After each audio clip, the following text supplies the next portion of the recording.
যেটা জানা খুবই জরুরি। তো এখন বর্তমান সময়ে জানেন যে রোগীরাও এই যে রিপোর্ট ছাড়া, ডায়াগনস্টিক রিপোর্ট ছাড়া তারাও স্বাচ্ছন্দ্য বোধ করে না।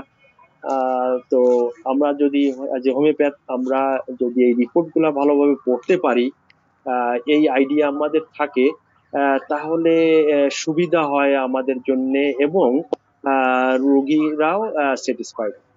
তো আজকে আমাদের এমনই একটা আলোচনা, আমাদের প্যাথোলজি রক্ত পরীক্ষার আর একটা প্রাথমিক জ্ঞান আপনারা আশা করি পাবেন। এবং আমাদের আলোচক আজকে জানেন যে doctor Ajay Kumar Das, MD homeo, আহ, কলকাতার দাদা, আমাদের বাংলাদেশ হোমিওপ্যাথিক পরিষদের একজন উপদেষ্টা। উনি শুরু থেকেই আমাদের সঙ্গে আছেন, আমরা যে যোগা প্রশিক্ষণ ক্লাস শুরু করেছি সেখান থেকে উনি আছেন। এবং আহ আরো বলতে চাই যে জানেন যে বলা বাংলা হোমিওপ্যাথি আগে নন সাইন্টিফিক বলা হতো, কিন্তু ডে বাই ডে আমরা জানছি যে হোমিওপ্যাথি পিওর সাইন্টিফিক, এবং তথ্য প্রমাণ আসছে। এটা প্রমাণ হতো না, আগে হয়নি, সেটা হলো বিজ্ঞানের সীমাবদ্ধতা ছিল। এখন বিজ্ঞানের উন্নতির সঙ্গে সঙ্গে হোমিওপ্যাথিরও বৈজ্ঞানিক ভিত্তিটা সামনে আসছে। অতএব আমরা এই বিজ্ঞানকে ভালোভাবে জানবো, এবং আমরা এটা কাজে লাগাবো। তো আমি দাদাকে অনুরোধ করব আজকে আলোচনা শুরু করার জন্য, এবং সবাই আপনারা ধৈর্য সহকারে আপনারা আলোচনা শুনবেন এবং আপনারা নোট করবেন। আহ, সবাইকে অগ্রিম ধন্যবাদ জানিয়ে আমি দাদাকে আহ, শুরু করার জন্য অনুরোধ করছি। ধন্যবাদ দাদা। কি দাদা। স্ক্রিনটা পাওয়া যাচ্ছে? জি, উনি স্ক্রিন পাওয়া যাচ্ছে, আপনি প্রেজেন্টেশন মোডে যেয়ে আপনি শুরু করেন। আমি তো নিজে কিছু স্ক্রিন দেখতে পাচ্ছি না, ওই জন্য আমি বলছি। হ্যাঁ, দেখা যাচ্ছে।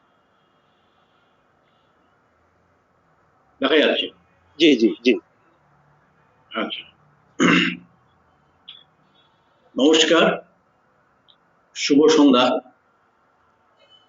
আমি সর্বপ্রথমেই বাংলাদেশ হোমিওপ্যাথিক পরিষদকে আমার আন্তরিক কৃতজ্ঞতা ও ধন্যবাদ জানাই যে আমাকে আজকের এই অনুষ্ঠানে আপনারা স্বাগত জানিয়েছেন, আমাকে একখানা ছোট ক্লাস করার জন্য, কিছু আমার নলেজ শেয়ার করার জন্য। আমি কিন্তু আপনাদের কিছু শেখাতে আসিনি, আমার সেই বিদ্যা বা সেই ক্ষমতা আমার নেই, সেই যোগ্যতা আমার নেই। আমার যেটুকু নলেজ আছে আমি আপনাদের মধ্যে কিছুটা শেয়ার করব। আজকের এখানে সবার প্রথমে আমি আমার বড় ভাই, আমার দাদা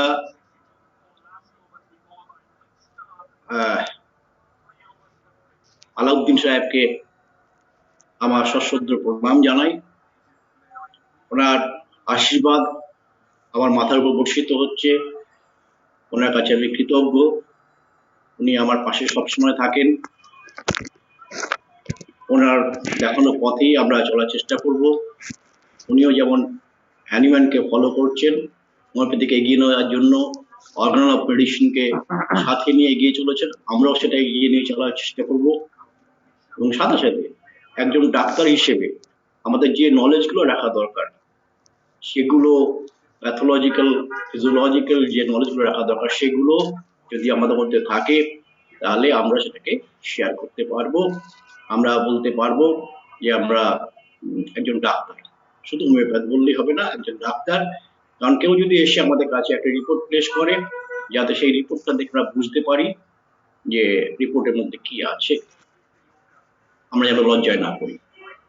এমনি আমি আরো চাইবো আমাদের master of master in all subject Faruk ইলাই সাহেব, তার বেশিরভাগ ক্লাসই আমি অ্যাটেন্ড করার চেষ্টা করি। তিনি সমস্ত সাবজেক্টের উপরে তিনি মাস্টার, তার শুভেচ্ছা আমি কামনা করব। যদি কোনো জায়গায় কোনো ভুল বা মিস্টেক হয়ে থাকে, তিনি আমাকে নিজ গুণে ক্ষমা করে দেবেন এবং আমাকে সাহায্য করবেন এগিয়ে নিয়ে যাওয়ার জন্য।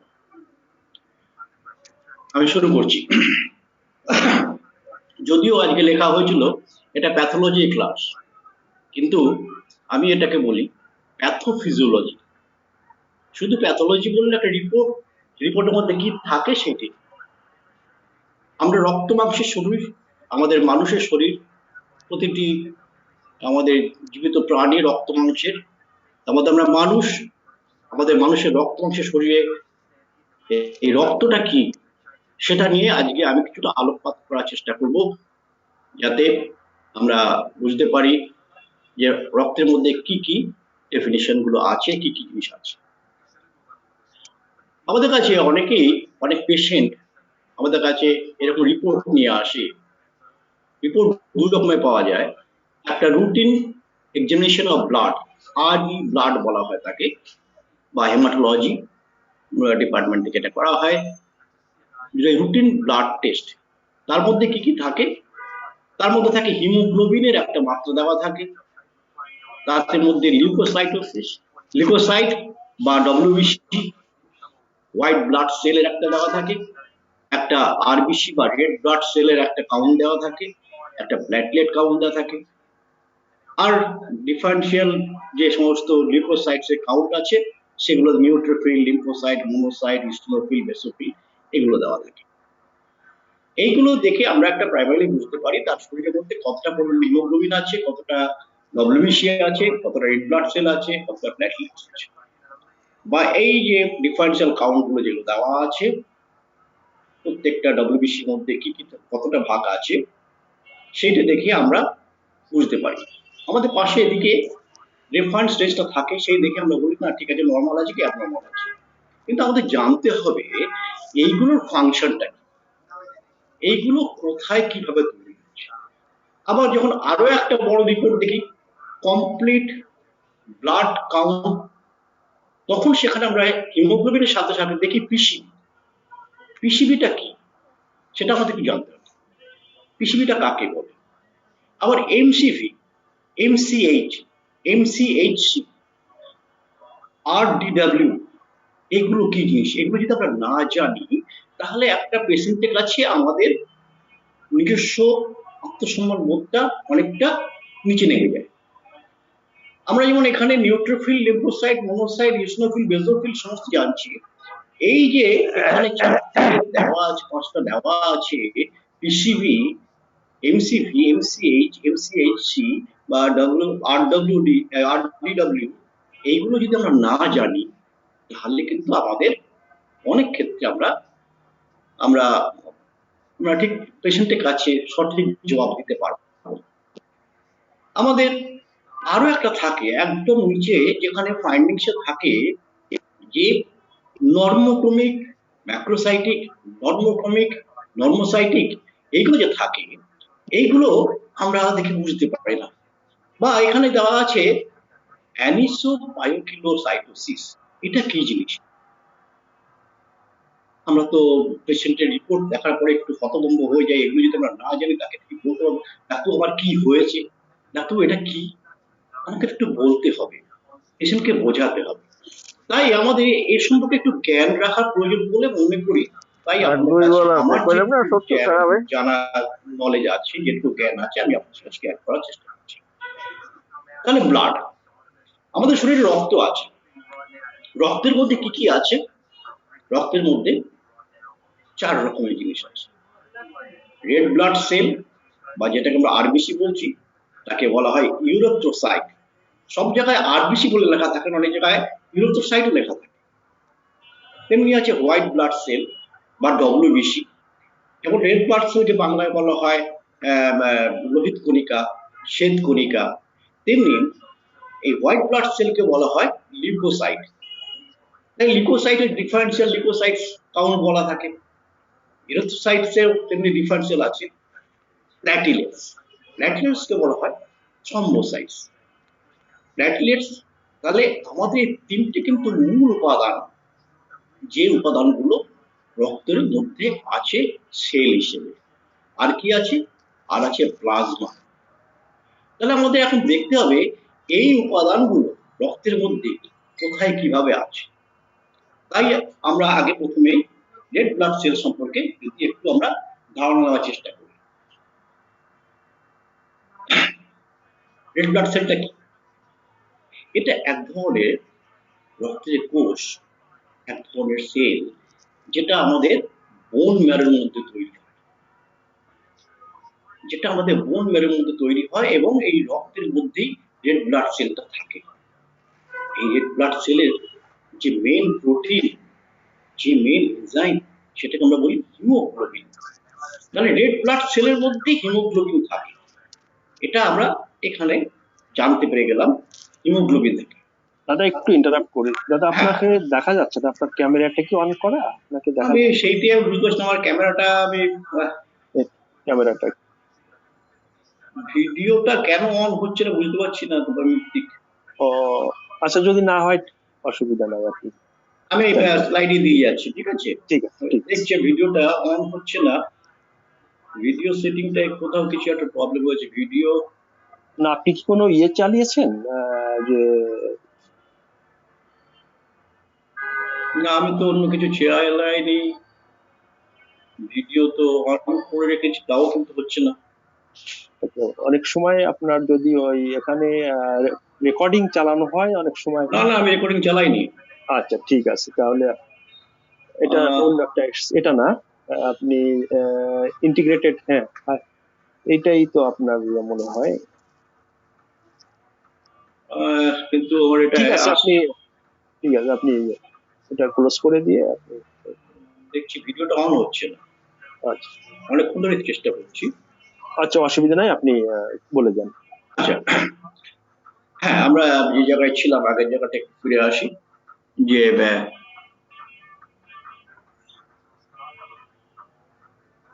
রেড ব্লাড সেলে, রেড ব্লাড সেলে আমরা বললাম যেটা, রেড ব্লাড সেলের মধ্যে দিয়ে অক্সিজেন ক্যারি করে নিয়ে আসে, কে আনে? হিমোগ্লোবিন। তাহলে আমাদের শরীরে হিমোগ্লোবিনটা ভীষণ ভীষণভাবে প্রয়োজন। যে হিমোগ্লোবিন যদি না থাকে তাহলে অক্সিজেন আসবে না, অক্সিজেন লাংস থেকে আমাদের বডিতে আসবে না। আমরা সবাই জানি মানুষের বেঁচে থাকার প্রধান উপাদান হচ্ছে নিঃশ্বাস প্রশ্বাসের মাধ্যমে অক্সিজেন নেওয়া। সেই অক্সিজেনটা আমাদের লাংসের থ্রু দিয়ে লাস্টে কত হলো? আমাদের পুরো রক্তের মধ্যখান দিয়ে হার্টে আসছে, হার্টে এসে হার্টে থেকে পুরো বডিতে সার্কুলেট হচ্ছে। বডিতে সার্কুলেট হয়ে কোথায় যাচ্ছে? প্রতিটা সেলের মধ্যে যাচ্ছে। প্রতিটা সেলকে সে মেটাবলিক ফাংশন করার জন্য, প্রতিটা সেলে কাজ করার জন্য সেখানে অক্সিজেনের প্রয়োজন হয়ে পড়ছে। তাহলে মানুষ বাঁচতে গেলে, প্রতিটা সেলকে বাঁচিয়ে রাখতে, প্রতিটা সেলকে বাঁচতে গেলে হিমোগ্লোবিনকে তার ভীষণ প্রয়োজন। হিমোগ্লোবিন না হলে একটা মানুষ বাঁচতে পারবে না, কারণ অক্সিজেন সে ক্যারি করতে পারবে না। আমাদের এই রেড ব্লাড সেল কোথায় তৈরি হয়? এই রেড ব্লাড সেল, এই রেড ব্লাড সেল আমাদের যখন মাতৃগর্ভে থাকি, কোথায় হয়? প্রাইমারিলি আমরা বলতে পারি বোন ম্যারোর মধ্যে রেড ব্লাড সেল হয়। রেড ব্লাড সেল বোন ম্যারোতে তৈরি হয় যখন মাতৃগর্ভে থাকি। এই মায়ের জঠরের মধ্যে যখন থাকি, এইখানে এইখানে তখন এই ইয়াক স্যাক বলে একটা জায়গা আছে, এইখান থেকে আমাদের রেড ব্লাড সেল তৈরি হতে শুরু করে। এই রেড ব্লাড সেল এখান থেকে তৈরি হয়ে আমাদের যে লিভার অ্যান্ড স্প্লিন আছে, সেই লিভার অ্যান্ড স্প্লিনের মধ্যে এই রেড ব্লাড সেল তখন তৈরি হয়, যেটাকে বলা হয় ইরিথ্রোপোয়েসিস। ইরিথ্রোপোয়েসিস কথাটার মানে হচ্ছে একটা red blood sell bone marrow থেকে বেরোতে গেলে 4-5টা ধাপ আছে, সেই ধাপগুলোকে পার হয়ে তারপরে সে রক্তের মধ্যে আসছে। যখন আমরা জন্ম নিয়ে বেরিয়ে পড়লাম, আমরা মাতৃগহ্বর থেকে যখন বেরিয়ে এলাম, তখন কোথায়? আমাদের যতগুলো লং বোন আছে, সমস্ত বোন ম্যারো থেকে আমাদের রেড ব্লাড সেল তৈরি হয়। এই সমস্ত বোন ম্যারো থেকে রেড ব্লাড সেল তৈরি হয় কত বছর বয়স পর্যন্ত? 20 বছর বয়স পর্যন্ত। এই 20 বছর বয়স পর্যন্ত আমাদের রেড ব্লাড সেল তৈরি হয়। যত রকম আমাদের লম্বা বোনগুলো আছে, সব বোনগুলোর এই 20 বছর বয়স পর্যন্ত রেড ম্যারো থাকে। এটাকে বলা হয় রেড ম্যারো। বোন ম্যারোর মধ্যে রেড ম্যারো থাকে। সেই রেড ম্যারো যত লম্বা বোন আছে, সমস্ত লম্বা বোনগুলোর মধ্যে থেকেই আমাদের রেড ব্লাড সেল তৈরি হয়। 20 বছর বয়সের পরে, 20 বছর বয়সের পরে আমাদের এই লং বোনগুলো ইয়েলো বোন ম্যারোতে ট্রান্সফার হয়ে যায়। যখন ইয়েলো বোন ম্যারোতে চলে যায় তখন সেখানে সমস্ত লম্বা বোনগুলোর মধ্যে কিন্তু আমাদের আর রেড ব্লাড সেল তৈরি হয় না। সেই কিছু বোন আছে যেগুলো ইয়েলো বোন ম্যারোতে কনভার্ট হয়ে যায়, এক্সেপ্ট ট্রাঙ্ক বোন, বুকের যে সমস্ত হাড়গুলো আছে, আমাদের হিউমারাস, আমাদের হাতে যে বোনটা আছে, আমাদের ফিমার, আমাদের ভার্টিব্রা, রিব এবং ফ্ল্যাট বোন যা আছে সবগুলো থেকে কন্টিনিউয়াসলি যতদিন আমরা বেঁচে থাকি আমাদের এই রেড ব্লাড সেল তৈরি করতে থাকে। তাহলে আমরা রেড ব্লাড সেল কোথায় হয় সেটা আমরা জানতে পারি। তাহলে এবার রেড ব্লাড সেল সম্পর্কে একটু জানি। রেড ব্লাড সেলটা কিরকম? রেড ব্লাড সেলটা এই ডায়ামিটার 7 to 8 মাইক্রন, এই 7 to 8 মাইক্রন বা এভারেজ বলি আমরা 7.5 মাইক্রন, হ্যাঁ, এই হচ্ছে এর ডায়ামিটার।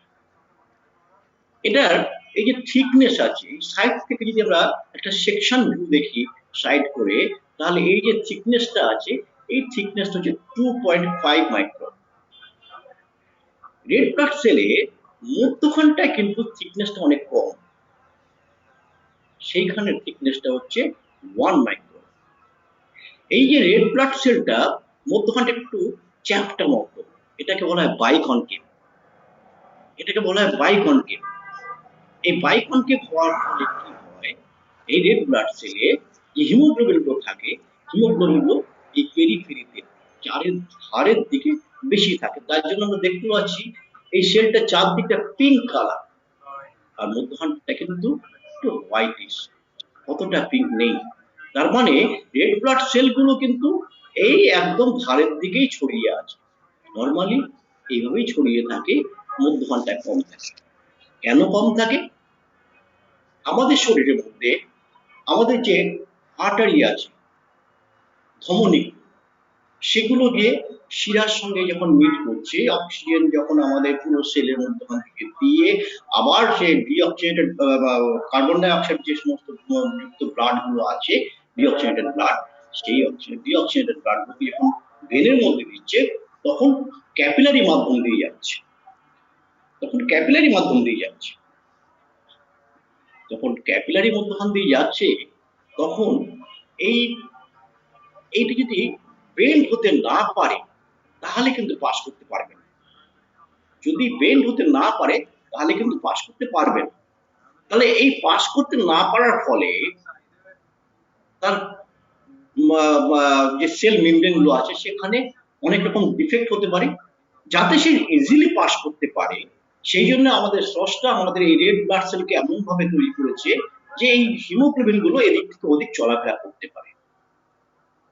তাই মধ্যখানটায় আমাদের হিমোগ্লোবিনটা কম থাকে, দুদিকে বেশি থাকে, যাতে সে বেন্ড হয়ে এঁকে বেঁকে আমাদের ক্যাপিলারি মধ্যখান দিয়ে, ক্যাপিলারি তো সোজা রাস্তায় দিয়ে চলে না, তারা আঁকা বাঁকা ভাবে চলে, হ্যাঁ, তাই আঁকা বাঁকা দিয়ে যাতে বেন্ড হয়ে হয়ে সে যেতে পারে, ভাঁজ হয়ে যায়, ভাঁজ হয়ে গিয়ে সে যেতে পারে, এইভাবে সেই জন্য এই মধ্যখানটা বাইকনকেভ করে রেখেছে, এটাকে বলা হয় বাইকনকেভ। তাহলে আমরা এবার একটু আসি আমাদের এই কি করে বাইকনকেভিটিটা কেন কিভাবে ফাংশন করে একটু জেনে, এটা একটুখানি ফিজিওলজিক্যাল ব্যাপার, একটু জেনে কি আছে। আমাদের অন্যান্য সেলের মতো রেড ব্লাড সেলেও এই যে মেমব্রেন আছে, সেলের যে সাইডের যে মেমব্রেন, এটাকে সেল মেমব্রেন বলি, এটাকে তোমরা হাতে আঁকা, বুঝেছো? আমি কিন্তু কোনো জায়গা থেকে এটা হাতে আঁকা, সেই হাতে আঁকা থেকে আমি বলছি। এই সেল মেমব্রেন গুলো বাইলেয়ার বলা হয়, দুটো করে বাইলেয়ার থাকে, এটাকে বলা হয় লিপিড বাইলেয়ার। আমি এর বাইরে আর কিছু আছে না, এর মধ্যে কিছু কিছু আমাদের প্রোটিন থাকে, এই বাইলেয়ারের মধ্যে কিছু কিছু প্রোটিন থাকে, এই যে প্রোটিন গুলো আছে এই প্রোটিন গুলো থাকে, এই প্রোটিন গুলোকে বলা হয় ইন্টিগ্রাল প্রোটিন। এরা এরা এই ইন্টিগ্রাল প্রোটিনের সঙ্গে ইনসাইড অফ দ্য সেল, যে সেলের ভেতরের দিকে আবার কিছু এক্সট্রা প্রোটিন থাকে, সেগুলোকে বলা হয় স্পেকট্রিন এবং অ্যানকাইলিন। এই অ্যানকাইরিন আর স্পেকট্রিনের কাজ হচ্ছে এই যে দেখুন একটা স্প্রিং এর মতো এইভাবে আঁকাবাঁকা হয়ে গিয়েছে। যখন কোনো আঁকাবাঁকা জায়গা দিয়ে ক্যাপিলারি দিয়ে যখন সে পাস করবে, যখন আমাদের হাতের যে কোনো জায়গা দিয়ে বা পায়ের যে কোনো জায়গা দিয়ে যেখানে ভাঁজ আছে, যেখানে আমাদের ক্যাপিলারি গুলো মানে শিরা এবং ধমনীর মধ্যে যেখানে যুক্ত হয়েছে, সেই জায়গায় যখন পাস হতে যাবে তখন এই স্প্রিং মতো এই জিনিসটা তখন স্কুইজ করবে, টেনে ধরবে, যখন খিচে ধরবে তখন এ পেন হতে পারে। তাই জন্য এইখানে এই ধরনের প্রোটিন দেওয়া থাকে, প্রোটিন থাকে, সেই প্রোটিন গুলো বলা হয়, এটাকে বলা হয় স্প্রিং এর মধ্যে, এটাকে বলা হয় স্পেকটিন। এবং এই যে ইন্টিগ্রাল প্রোটিন আছে, ইন্টিগ্রাল প্রোটিনের ভেতরে থাকে অ্যানকাইরিন।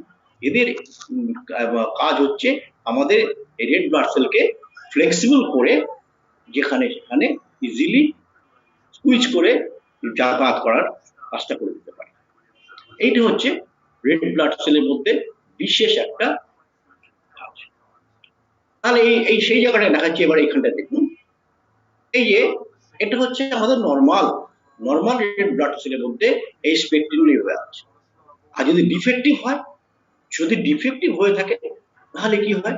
যদি ডিফেক্টিভ হয় তাহলে এখানে যেমন দেখুন এই যে স্পেকট্রিনটা এনকাইরিনটা আছে, এই যে স্পেকট্রিনটা আছে, ডিফেক্টিভ গুলো কিন্তু এইরকম আছে, ভেঙে গেছে। এখানে যে স্পেকট্রিনটা আছে, এই স্প্রিংটা খুলে গেছে। তাহলে কি হচ্ছে? কি জন্য এটা হয়? আমাদের যে জিন মিউটেশন হয়, জিন মিউটেশন যদি প্রপারলি সিনথেসিস না হয়ে থাকে তাহলে আমাদের ডিফেক্টিভ বা ইম্যাচিউর স্পেকট্রিন এবং অ্যানকাইরিন তৈরি। যদি ডিফেক্টিভ বা ইম্যাচিউর স্পেকট্রিন বা অ্যানকাইরিন তৈরি হয় তাহলে আমাদের ফ্লেক্সিবিলিটি থাকবে না, তাহলে আরবিসি ঠিকমতো যাতায়াত করতে পারবে না। আরবিসি যাতায়াত করতে গিয়ে তার ঘষা লাগবে তার ওয়ালের মধ্যে, এই ওয়ালের মধ্যে তার ঘষা লাগবে, এই ওয়ালের মধ্যে তার ঘষা লাগবে। ঘষা লাগলে কি হবে? সেল মেমব্রেনটা র্যাপচার হয়ে যেতে পারে, সেল মেমব্রেনের মধ্যে থেকে ইন্ট্রাসেলুলার ফ্লুইড এক্সট্রাসেলুলার ফ্লুইড বেরিয়ে যেতে পারে। আর ডিফেক্টিভ হওয়ার ফলে কি হয়? সেগুলো একটা শেপ আর বাইকনকেভ নিতে পারে না। কারণ বাইকনকেভ নেবে কখন? যখন তার স্পেকট্রিন বা এনকাইরিন ঠিক মতো কাজ করে, তখনই সে তো তাকে বের করতে পারবে।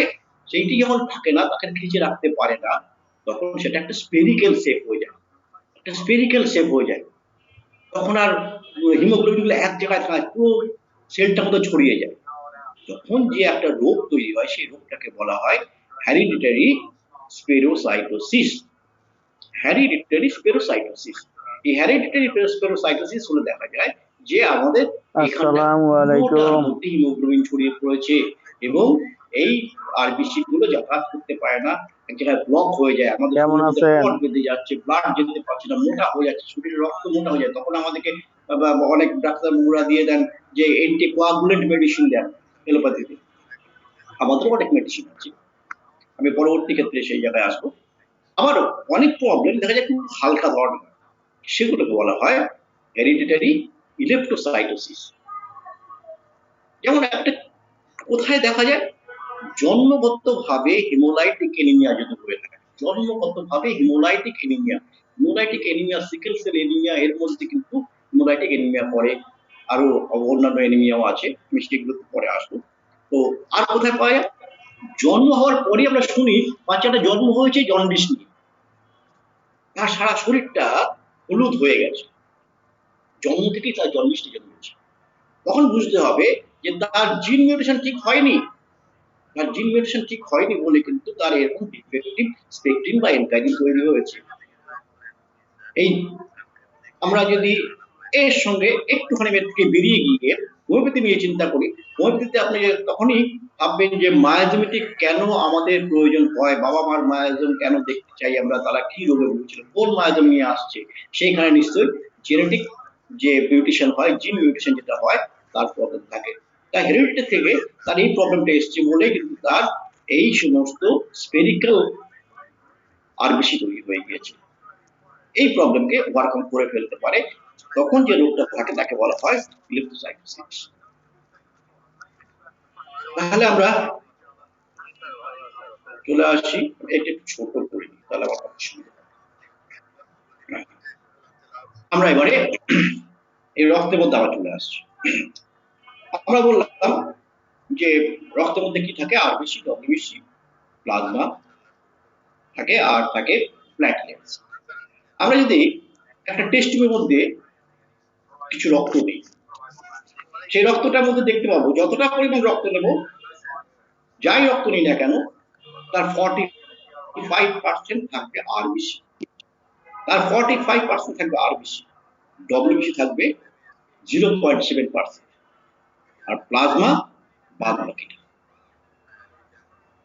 তাহলে যদি আমরা 1 ml কোনো ব্লাড নিই, তাহলে 0.5 ml সেখানে থাকবে, 0.45 ml থাকবে সেখানে আরবিসি, 0.07% থাকবে সেখানে ডব্লিউবিসি, আর বাদ বাকি যেটা থাকবে সেটা হচ্ছে প্লাজমা। এই জন্য আমাদের ভাষায় বলি আমরা যে আমাদের শরীর রক্তের মধ্যে কত পরিমাণ জল আছে? 55%। এখানে 55%। এই 55% যে জল, তার মধ্যে কি থাকে? 91 to 92% জল। রক্তের মধ্যে আমাদের যে 55% যে প্লাজমা থাকে, প্লাজমার মধ্যে 91 to 92% জল থাকে, আর বাদ বাকি সলিড থাকে 8 to 9%। এবারে এই প্লাজমার মধ্যে কি আছে? আমাদের শরীরে কিছু রাসায়নিক জিনিস নিয়ে তৈরি, রাসায়নিক পদার্থ আমাদের মধ্যে আছে, যে রাসায়নিক পদার্থ কিন্তু আমাদের সেলকে বাঁচিয়ে রাখতে পেরেছে। তার মধ্যে কি আছে? ইনঅর্গানিক আছে, sodium, potassium, calcium, magnesium, iron, phosphate ইত্যাদি ইত্যাদি। তাহলে আমরা দেখতে পাচ্ছি এই জিনিসগুলো কিন্তু আমাদের শরীরে প্রত্যেকটাই প্রয়োজন। এবং আমরা দেখি অনেক সময় যে ডাক্তার বলে লিখে দিয়েছেন blood test for sodium, potassium, calcium, magnesium লিখে দেয়। আর কি থাকে? প্রোটিন থাকে, ইনঅর্গানিক। অর্গানিক থাকে protein, albumin, globulin, fibrinogen, প্রথমবিন, uric acid, urea, creatinine. তাহলে এতগুলো জিনিস আমাদের প্লাজমার মধ্যে থাকে। তাহলে যেমন আরবিসির আমাদের প্রয়োজন আছে, তেমনি প্লাজমারও প্রয়োজন আছে, এটাও কিন্তু ভুলে চলবে না। তাই কম্পোজিশনের মধ্যে আমাদের এই জিনিসকে মাথায় রাখতে হবে যে আমাদের এখানে কতটা পরিমাণ সেল আছে, কতটা পরিমাণ প্লাজমা আছে।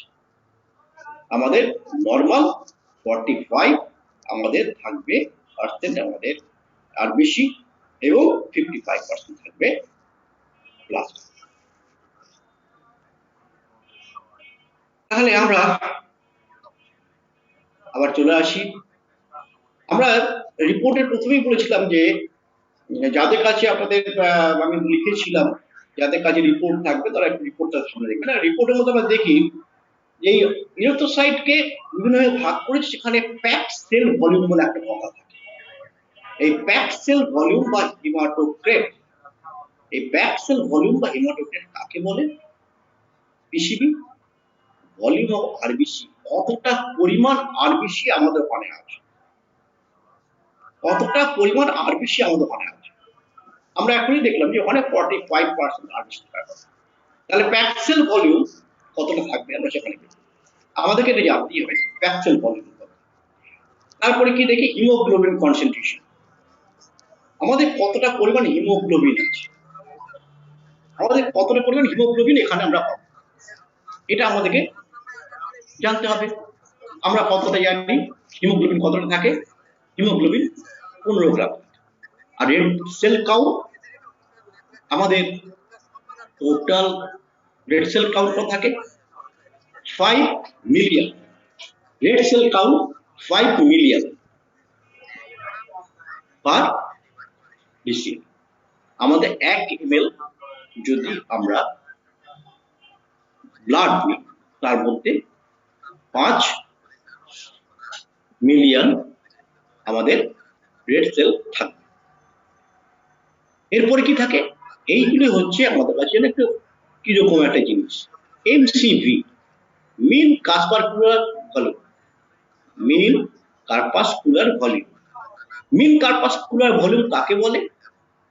একটা আরবিসির ভলিউম কত, একটা আরবিসি ভলিউম কত, এইটাই আমাদের এখানে এইটি আমাদের এখানে জানছি যে মিন কার্পাসকুলার ভলিউম মানে আমাদের যতগুলো ওখানে আরবিসি আছে, এই যে 5 মিলিয়ন যে আমাদের রেড ব্লাড সেল আছে, তার মধ্যে একটা রেড ব্লাড সেলের ভলিউমটা সেটা কতটা, সে সাইজ কি সাইজ, তার সাইজটা কি, এটা এখান থেকে আমরা মিন কার্পাসকুলার ভলিউম বা এমসিভি তে জানতে পারি। তারপরে কি আছে, মিন কার্পাসকুলার হিমোগ্লোবিন, এটা আবার কি? হ্যাঁ, এটা হচ্ছে এমসিএইচ। এমসিএইচ মানে মিন কার্পাসকুলার ভলিউম। এই যে একটা আরবিসি আছে, এই একটা আরবিসির মধ্যে কতটা পরিমাণ হিমোগ্লোবিন আছে, হিমোগ্লোবিনকে আমরা এইচবি বলি, একটা আরবিসির মধ্যে কতটা পরিমাণ হিমোগ্লোবিন আছে, যেটাকে বলছি মিন কার্পাসকুলার হিমোগ্লোবিন। আর কি আছে, মিন কার্পাসকুলার হিমোগ্লোবিন কনসেন্ট্রেশন। এই মিন কার্পাসকুলার হিমোগ্লোবিন কনসেন্ট্রেশনটা কাকে বলছি? এমসিএইচসি। এমসিএইচসি হচ্ছে টোটাল যে আমাদের প্যাক্সেল ভলিউম, টোটাল যে আরবিসি আছে, সেই আরবিসির মধ্যে কতটা পরিমাণ হিমোগ্লোবিন আছে। তাহলে আমরা তিনটের মধ্যে দেখছি কি, একটা হচ্ছে একটা আরবিসি ভলিউম কত, একটা আরবিসি সাইজ কত, একটা আরবিসির মধ্যে কতটা পরিমাণ হিমোগ্লোবিন আছে, আর টোটাল যত আরবিসি আছে তার মধ্যে হিমোগ্লোবিন কতটা আছে। এত হলো একটা সাইজ। আর নিচে যেখানে লেখা, আর এটা একটা red cell distribution width. Red cell distribution উইকটা কি, যে আমাদের শরীরের মধ্যে যে রক্ত আছে, তার মধ্যে সব রক্তের সাইজ কি একই, সবগুলোর ভলিউম কি একই, এই যে ইন্ডিভিজুয়াল ভলিউমগুলো আছে এমসিপি কি সবগুলো একই, না কোনোটা বড় কোনোটা ছোট এরকম আছে, সেইটাকেই বলা হয় রেড সেল ডিস্ট্রিবিউশন উইক। আর কি দেখতে পাই, যেখানে আমরা দেখি ফাইনাল, যেখানে দেখি যে রিপোর্টের শেষের দিকে লেখা থাকে নর্মোক্রমিক, নর্মোসাইটিক এন্ড নর্মোক্রমিক। কোন কোন রিপোর্টে থাকে নর্মোক্রমিক, নর্মোসাইটিক, কোন কোন রিপোর্টে থাকে ম্যাক্রোসাইটিক, মাইক্রোসাইটিক। তাহলে এই টার্মগুলো কি, ম্যাক্রোসাইটিক, মাইক্রোসাইটিক, তাহলে আমরা এখানে বুঝতে পারছি ম্যাক্রো মানে বড়, মাইক্রো মানে ছোট, তাহলে এইগুলো থাকে। আর কি থাকে, হাইপোক্রমিক আর হাইপারক্রমিক। এই ক্রমিক কথাটা মানে হচ্ছে কালার, ধরে নিন এটা কালার। আবার হিমোগ্লোবিনের কালার, যদি হিমোগ্লোবিন বেশি থাকে তাহলে এটা ডিপ কালার হবে, যদি সে হিমোগ্লোবিন কম থাকে তার কালারটা লাইট হবে। এই হিমোগ্লোবিন কালার এটাকে বলে হাইপোক্রমিক এন্ড হাইপারক্রমিক। তাহলে আমরা এখান থেকে জানতে পারলাম যে প্যাক সেল ভলিউম কাকে বলে, হিমোগ্লোবিন কনসেন্ট্রেশন কতটা, রেড ব্লাড সেল কাউন্ট। যদি আমরা এই তিনটে ফিগার যদি আমরা জানতে পারি, এই তিনটে ফিগার যদি আমরা পাই, PCV, haemoglobin concentration and red blood cell count, এই তিনটে ফিগার যদি আমাদের জানা থাকে, তাহলে আমাদের বাদ বাকি আমরা এই সবগুলো জানতে, বাদ বাকি এই 3 থেকে 4 থেকে শুরু করে 10 পর্যন্ত আমরা নিজে ক্যালকুলেট করতে পারি। তাহলে আমাদের এই তিনটে জানলে আমরা এইগুলো পারবো। কিভাবে পারবো সেটাই আসছে।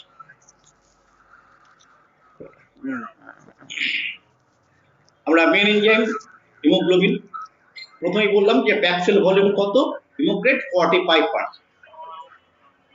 তারপর বললাম কি, যে আমাদের হিমোগ্লোবিন কনসেন্ট্রেশন কত, 15 মিলিগ্রাম পার ডেসিলিটার বা 15 GDCl। হিমোগ্লোবিন কনসেন্ট্রেশন 15 হবে, এটা আমরা সবাই প্রায় প্রত্যেকেই জানি। এবং red blood cell count 5 million বা 5 মিলিয়ন পার কিউবিক মিলিলিটার। এই তিনটে আমরা জেনে গেলাম। এই তিনটে জানার ফলে এরপরে আমরা বের করব কি করে এই প্যাক সেল ভলিউমটাকে আমরা বের করছি। আমরা আমাদের যে শরীর থেকে যখন কোনো ব্লাড টেস্ট করার জন্য যে ব্লাড নেয়, সে একটা নিয়ে একটা টেস্ট টিউবের মধ্যে যেটাকে দিয়ে দেয়, এবং তার মধ্যে কিছু অ্যান্টিকোয়াগুলেন্ট, যাতে জমাট না বাঁধে অ্যান্টিকোয়াগুলেন্ট ওর সঙ্গে মিশিয়ে দেয়, দিয়ে সেই ব্লাডটাকে কি করে একটা মেশিনের মধ্যে দিয়ে তাকে খুব ঘোরাতে থাকে, একটা লিমিটেড টাইম আছে সেটাকে ঘোরাতে থাকে। ন্যাচারালি কি হয়, যখন অনেকক্ষণ ঘোরানো হয় তখন তার উপরের দিকে এই পোর্শনটা প্লাজমাটা বেশি ওঠে, প্লাজমাগুলো উপরের দিকে চলে আসে, আর যত সেল আছে, যত কোষ আছে, সবগুলো নিচের দিকে তলানি পড়ে যায়। এই তলানিতে যেটা পড়ে তার মধ্যে ম্যাক্সিমামটাই হচ্ছে কিন্তু আরবিসি, সেটা হচ্ছে 1 ml ব্লাডের মধ্যে যদি থাকে তাহলে 0.45 ml, তাহলে সেখানে আরবিসি পাওয়া যায়। যদি 100 ml নিয়ে থাকে তাহলে 45 ml সেখানে পাওয়া যাবে আরবিসি, আর বাদ বাকি এখানে 55 হচ্ছে প্লাজমা। এইভাবে এই যে 45, এই 45 কে বলা হয় প্যাকড সেল ভলিউম, অথবা প্যাকড সেল ভলিউম আরেকটা নাম হচ্ছে হিমাটোক্রিট। তাহলে আমরা আজকে এটা জানতে পেরে গেলাম যে হিমাটোক্রিট যদি কোনো একটা রিপোর্টে লেখা থাকে, সেই হিমাটোক্রিট মানে হচ্ছে প্যাকড সেল ভলিউম। আমরা রিপোর্টের মধ্যে দেখছি হিমাটোক্রিট লেখা আছে, তো এই হিমাটোক্রিটটা হচ্ছে প্যাকড সেল ভলিউম, অর্থাৎ আমার এখানে কতটা পরিমাণ রেড ব্লাড সেল আছে, volume of RBC, volume of RBC red blood sell কত সেটা আমরা জানতে পারছি। এটা হচ্ছে নরমাল রেড সেল কাউন্ট। এই প্যাক সেল ভলিউম 45 এর মধ্যে যদি 1 ইউনিট হয়ে থাকে বা 1 ml অফ ব্লাড হয়ে থাকে, তাহলে আমাদের বের করতে হবে, we have to find out how many number of RBC in PCB। আমাদেরকে বের করতে হবে এই প্যাক সেল ভলিউমে কত আরবিসি আছে। সেইটাই হচ্ছে আমাদের ওই 1 ml ব্লাডের ইলেকট্রোসাইট কাউন্ট বা আরবিসি কাউন্ট। এইভাবে যদি আমরা ধরি, একটা একটা করে সেল আমরা এখানে রেখে দিয়েছি, এটি একটা একটা সেল মানে 1 মিলিয়ন যদি আমরা ধরি, এখানে 5টা দেওয়া আছে, এই 5টা হচ্ছে আপনার 5 মিলিয়ন আরবিসি। এই টোটাল প্যাক সেল ভলিউমের মধ্যে হচ্ছে 5 মিলিয়ন আরবিসি। আর আর কি দেখি, নরমালি হিমোগ্লোবিন আমার প্যাক সেল ভলিউম যদি 45 হয়ে থাকে এবং আরবিসি কাউন্ট যদি আমরা এখানে 5 মিলিয়ন পেয়ে থাকি 1 ml ব্লাডের মধ্যে, তাহলে আমরা সেখান থেকে বের করব আমাদের হিমোগ্লোবিন কতটা আছে। প্রত্যেকটা আরবিসি আমরা সবাই জানি আরবিসি হচ্ছে ব্যাগ অফ হিমোগ্লোবিন। একটা আরবিসি হচ্ছে ব্যাগ অফ হিমোগ্লোবিন, ব্যাগের মধ্যে আরবিসির মধ্যে হিমোগ্লোবিন আছে। আরবিসি যদি একটা ব্যাগ হয় তার মধ্যে হিমোগ্লোবিন ভর্তি আছে, বাট আরবিসির মধ্যে যে হিমোগ্লোবিন থাকে সেই হিমোগ্লোবিনটা পুরোপুরি লোড করা থাকে না, হিমোগ্লোবিনটা পুরোপুরি লোড করা থাকে না, তার কতটা থাকে 1/3 লোড করা থাকে। কারণ 1/3ই হচ্ছে তার ম্যাক্সিমাম মেটাবলিক ক্যাপাসিটি। একটা সেলের মেটাবলিক ক্যাপাসিটি ম্যাক্সিমাম হচ্ছে 1/3, তাই সেই ম্যাক্সিমাম ক্যাপাসিটিতেই 1/3 হিমোগ্লোবিন সেখানে তৈরি হয় যখন আমাদের ইলেকট্রোপোরোসিস তৈরি হয়, যখন আমাদের রেড ব্লাড সেল ব্লাডের মধ্যে হচ্ছে, তার যে বিভিন্ন ধাপ আছে সেই ধাপের মধ্যে দিয়ে গিয়ে ইলেকট্রোপোরোসিসে একটা জায়গায় সেখানে শুধু 1/3ই তার ফিল আপ হয় এই আরবিসির মধ্যে। তাহলে এটা আমরা পরিষ্কার হয়ে গেল যে কখনো কোনো অবস্থাতেই হিমোগ্লোবিন পিসিবির বেশি হবে না, প্যাক সেলের ভলিউমের চেয়ে বেশি হবে না। কত হবে?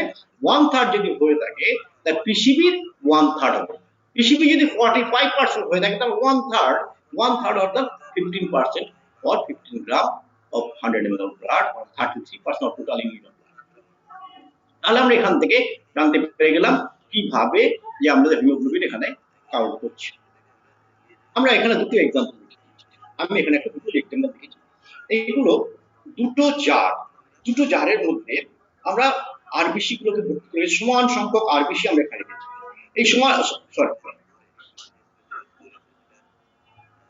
সমান সংখ্যক আরবিসি আমরা যখন দুটো জারের মধ্যে রেখেছি, সেখানে দেখতে পাচ্ছি এখানে এই যে লাল লাল দাগ করা আছে এগুলো হচ্ছে সব হিমোগ্লোবিন।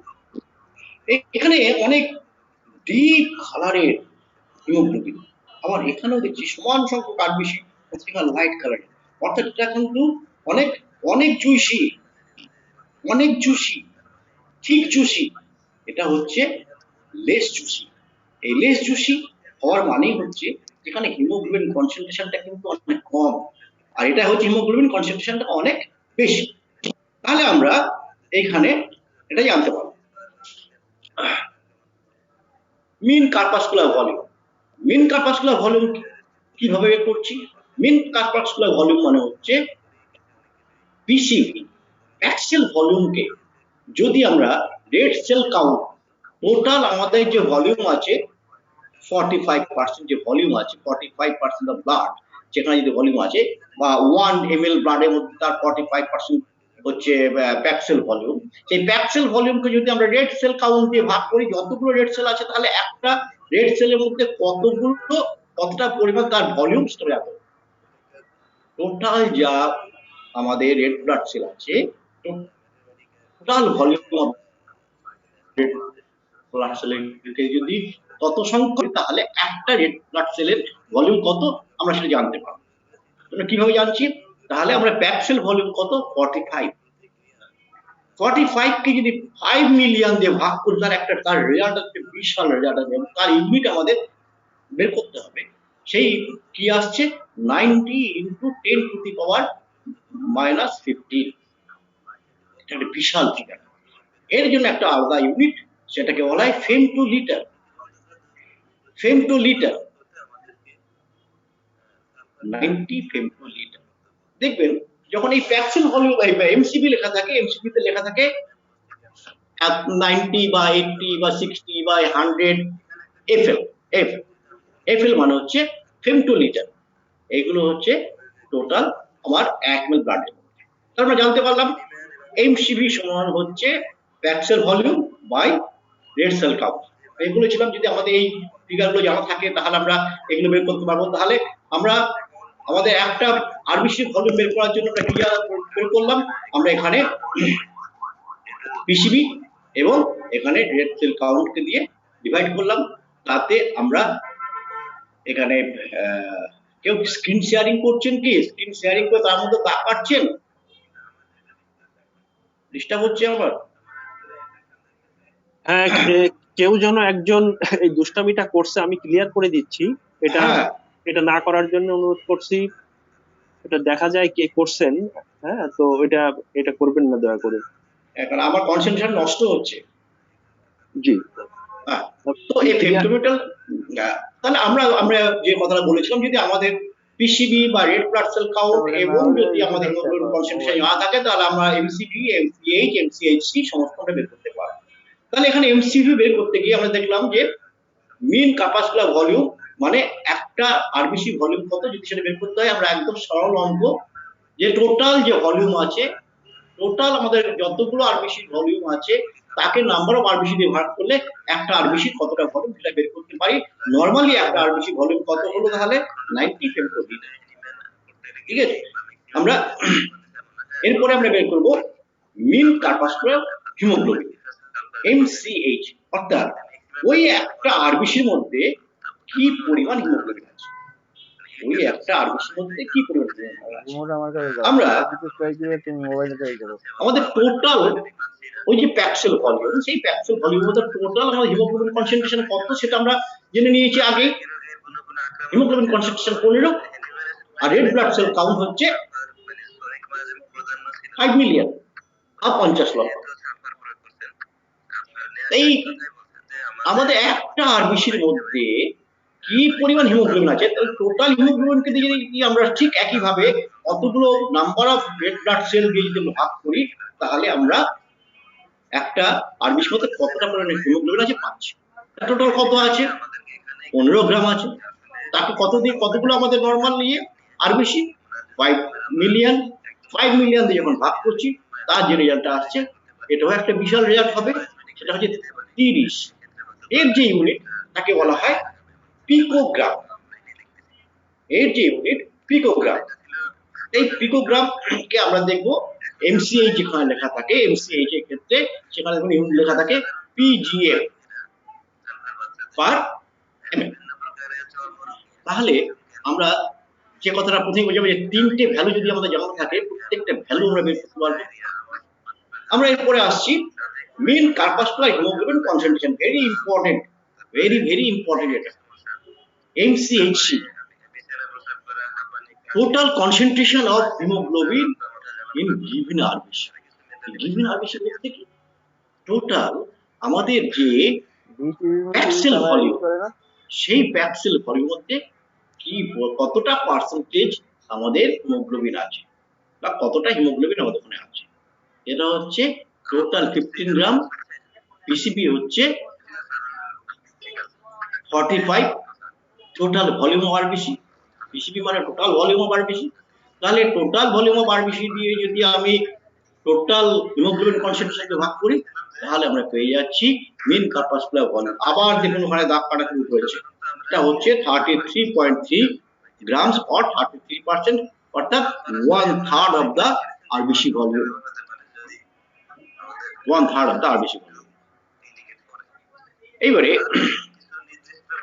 আমরা মোটামুটি যেগুলো সবচেয়ে বেশি দরকার, এমসিবি, এমসিএইচ, এমসিএইচসি, আমরা সেগুলো জানতে পারলাম যে এগুলো জানা থাকলে আমরা সবগুলো জানতে পারবো। এবং তারপরে আমরা বলেছিলাম নর্মোক্রমিক, নর্মোসাইটিক। এটা নর্মোক্রমিক, নর্মোসাইটিক এই কথাটা কিন্তু খুব আসে। ক্রমিক কথাটা মানে আপনাদের আগেও বললাম, এটা হচ্ছে একটা কালারকে আমরা মিন করি, অর্থাৎ কালারটা হচ্ছে কার কালার, হিমোগ্লোবিনের কালার। হিমোগ্লোবিনের কালার কিরকম থাকে, পিঙ্ক অথবা রেড এই ধরনের কালার থাকে। এবং পিঙ্ক অথবা রেড থাকে বলে যখন নর্মাল থাকে, যেটা পেরিফেরিতে বা শারীর পরিধির দিকে তারা থাকে, যেহেতু তার মধ্যখানটা কনকেভিটি আছে, তাই এখান দিয়ে ওদিকে যাবে। আমাদের নর্মাল কি আছে, এমসিবি আমরা পেয়েছি, এমসিবি কত 90 ফেমটোলিটার।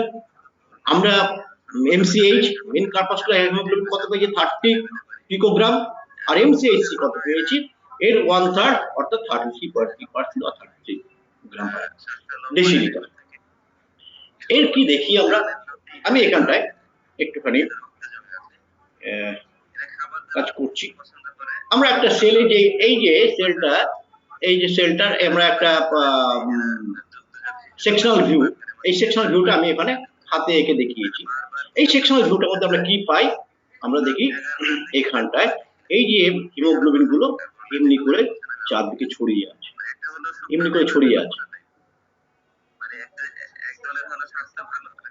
অর্থাৎ পেরিফেরির দিকে হিমোগ্লোবিন গুলো আছে এবং সেন্টারটায় তার হিমোগ্লোবিনটা নেই।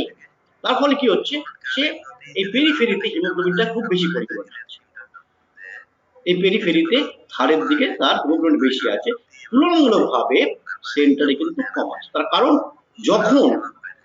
যখন এইখান থেকে সে কোনো জায়গা দিয়ে পাস করছে, কোনো একটা ক্যাপিলারি দিয়ে যখন যাচ্ছে, তখন যাতে তার এই সেল মেমব্রেনটা যাতে ড্যামেজ না হয়, সেই জন্য সে এই হিমোগ্লোবিনকে এদিক থেকে ওদিক পারাপার করে দিচ্ছে।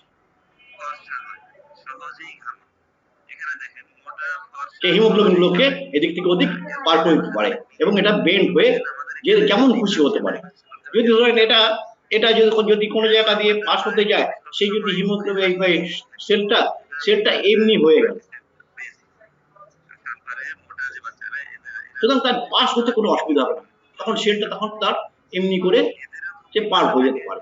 এখানটা হিমোগ্লোবিন গুলো এদিক থেকে ওদিক, ওদিক থেকে এদিক যাতায়াত করতে পারে। তাহলে এই হচ্ছে আমার রেড ব্লাড সেলের এই নর্মাল যখন এই কালার থাকে, তখন সেটাকে আমরা বলি নর্মোক্রমিক। আর যেহেতু নর্মাল সাইজটা কত 90 ফেমটোলিটার, সাইজটা হচ্ছে 90 ফেমটোলিটার।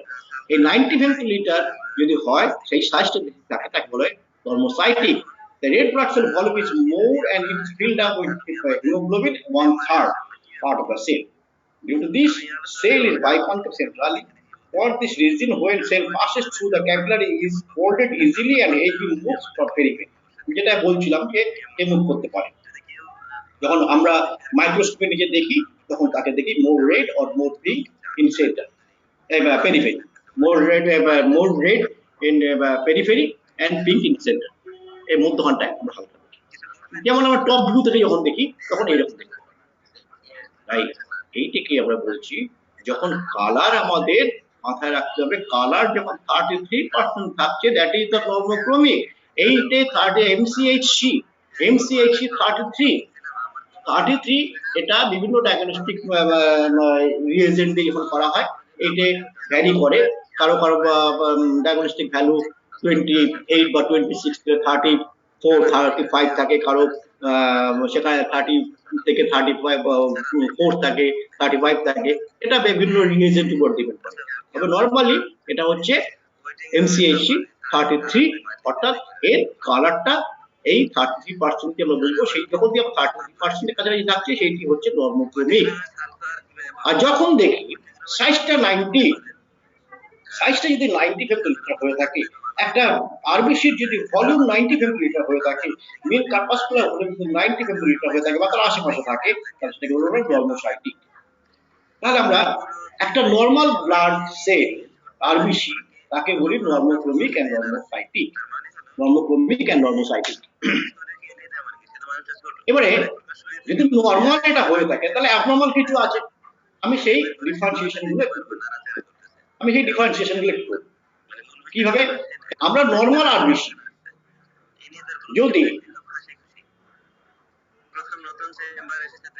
90 মিলিমিটার ধরে রাখি, সেটা রেঞ্জটা কি রাখি, 80 থেকে 100 ফেমটোলিটারকে বলা হয় নর্মাল আরবিসি, নর্মোসাইটিক। এমসিভি যদি 80 to 100 ফেমটোলিটার থাকে তাকে বলা হয় নর্মোসাইটিক।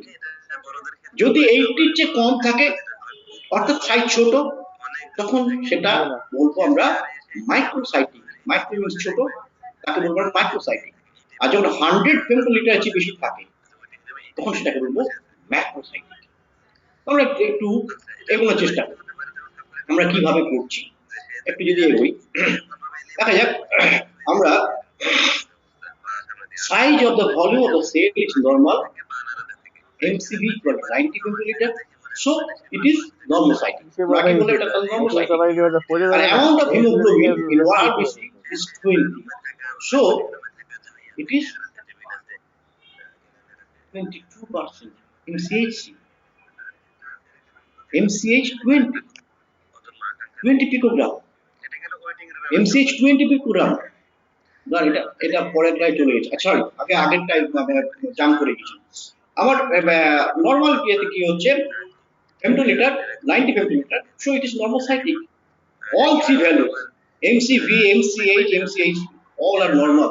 That means 90 এর 3 ভাগ, প্যাকড সেল ভলিউমের 3 ভাগ, প্যাকড সেল ভলিউমের 3 ভাগ বা MCH এর 3 ভাগ, 1 ভাগ হচ্ছে MCH, মিন কার্পাসকুলার হিমোগ্লোবিন 30 পিকোগ্রাম।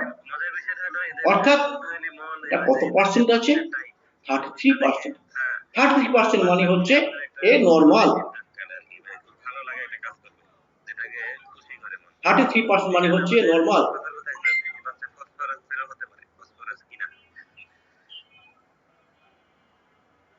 তাহলে এটাকে বলবো আমরা নর্মোক্রমিক নর্মোসাইটিক, নর্মোক্রমিক নর্মোসাইটিক। আর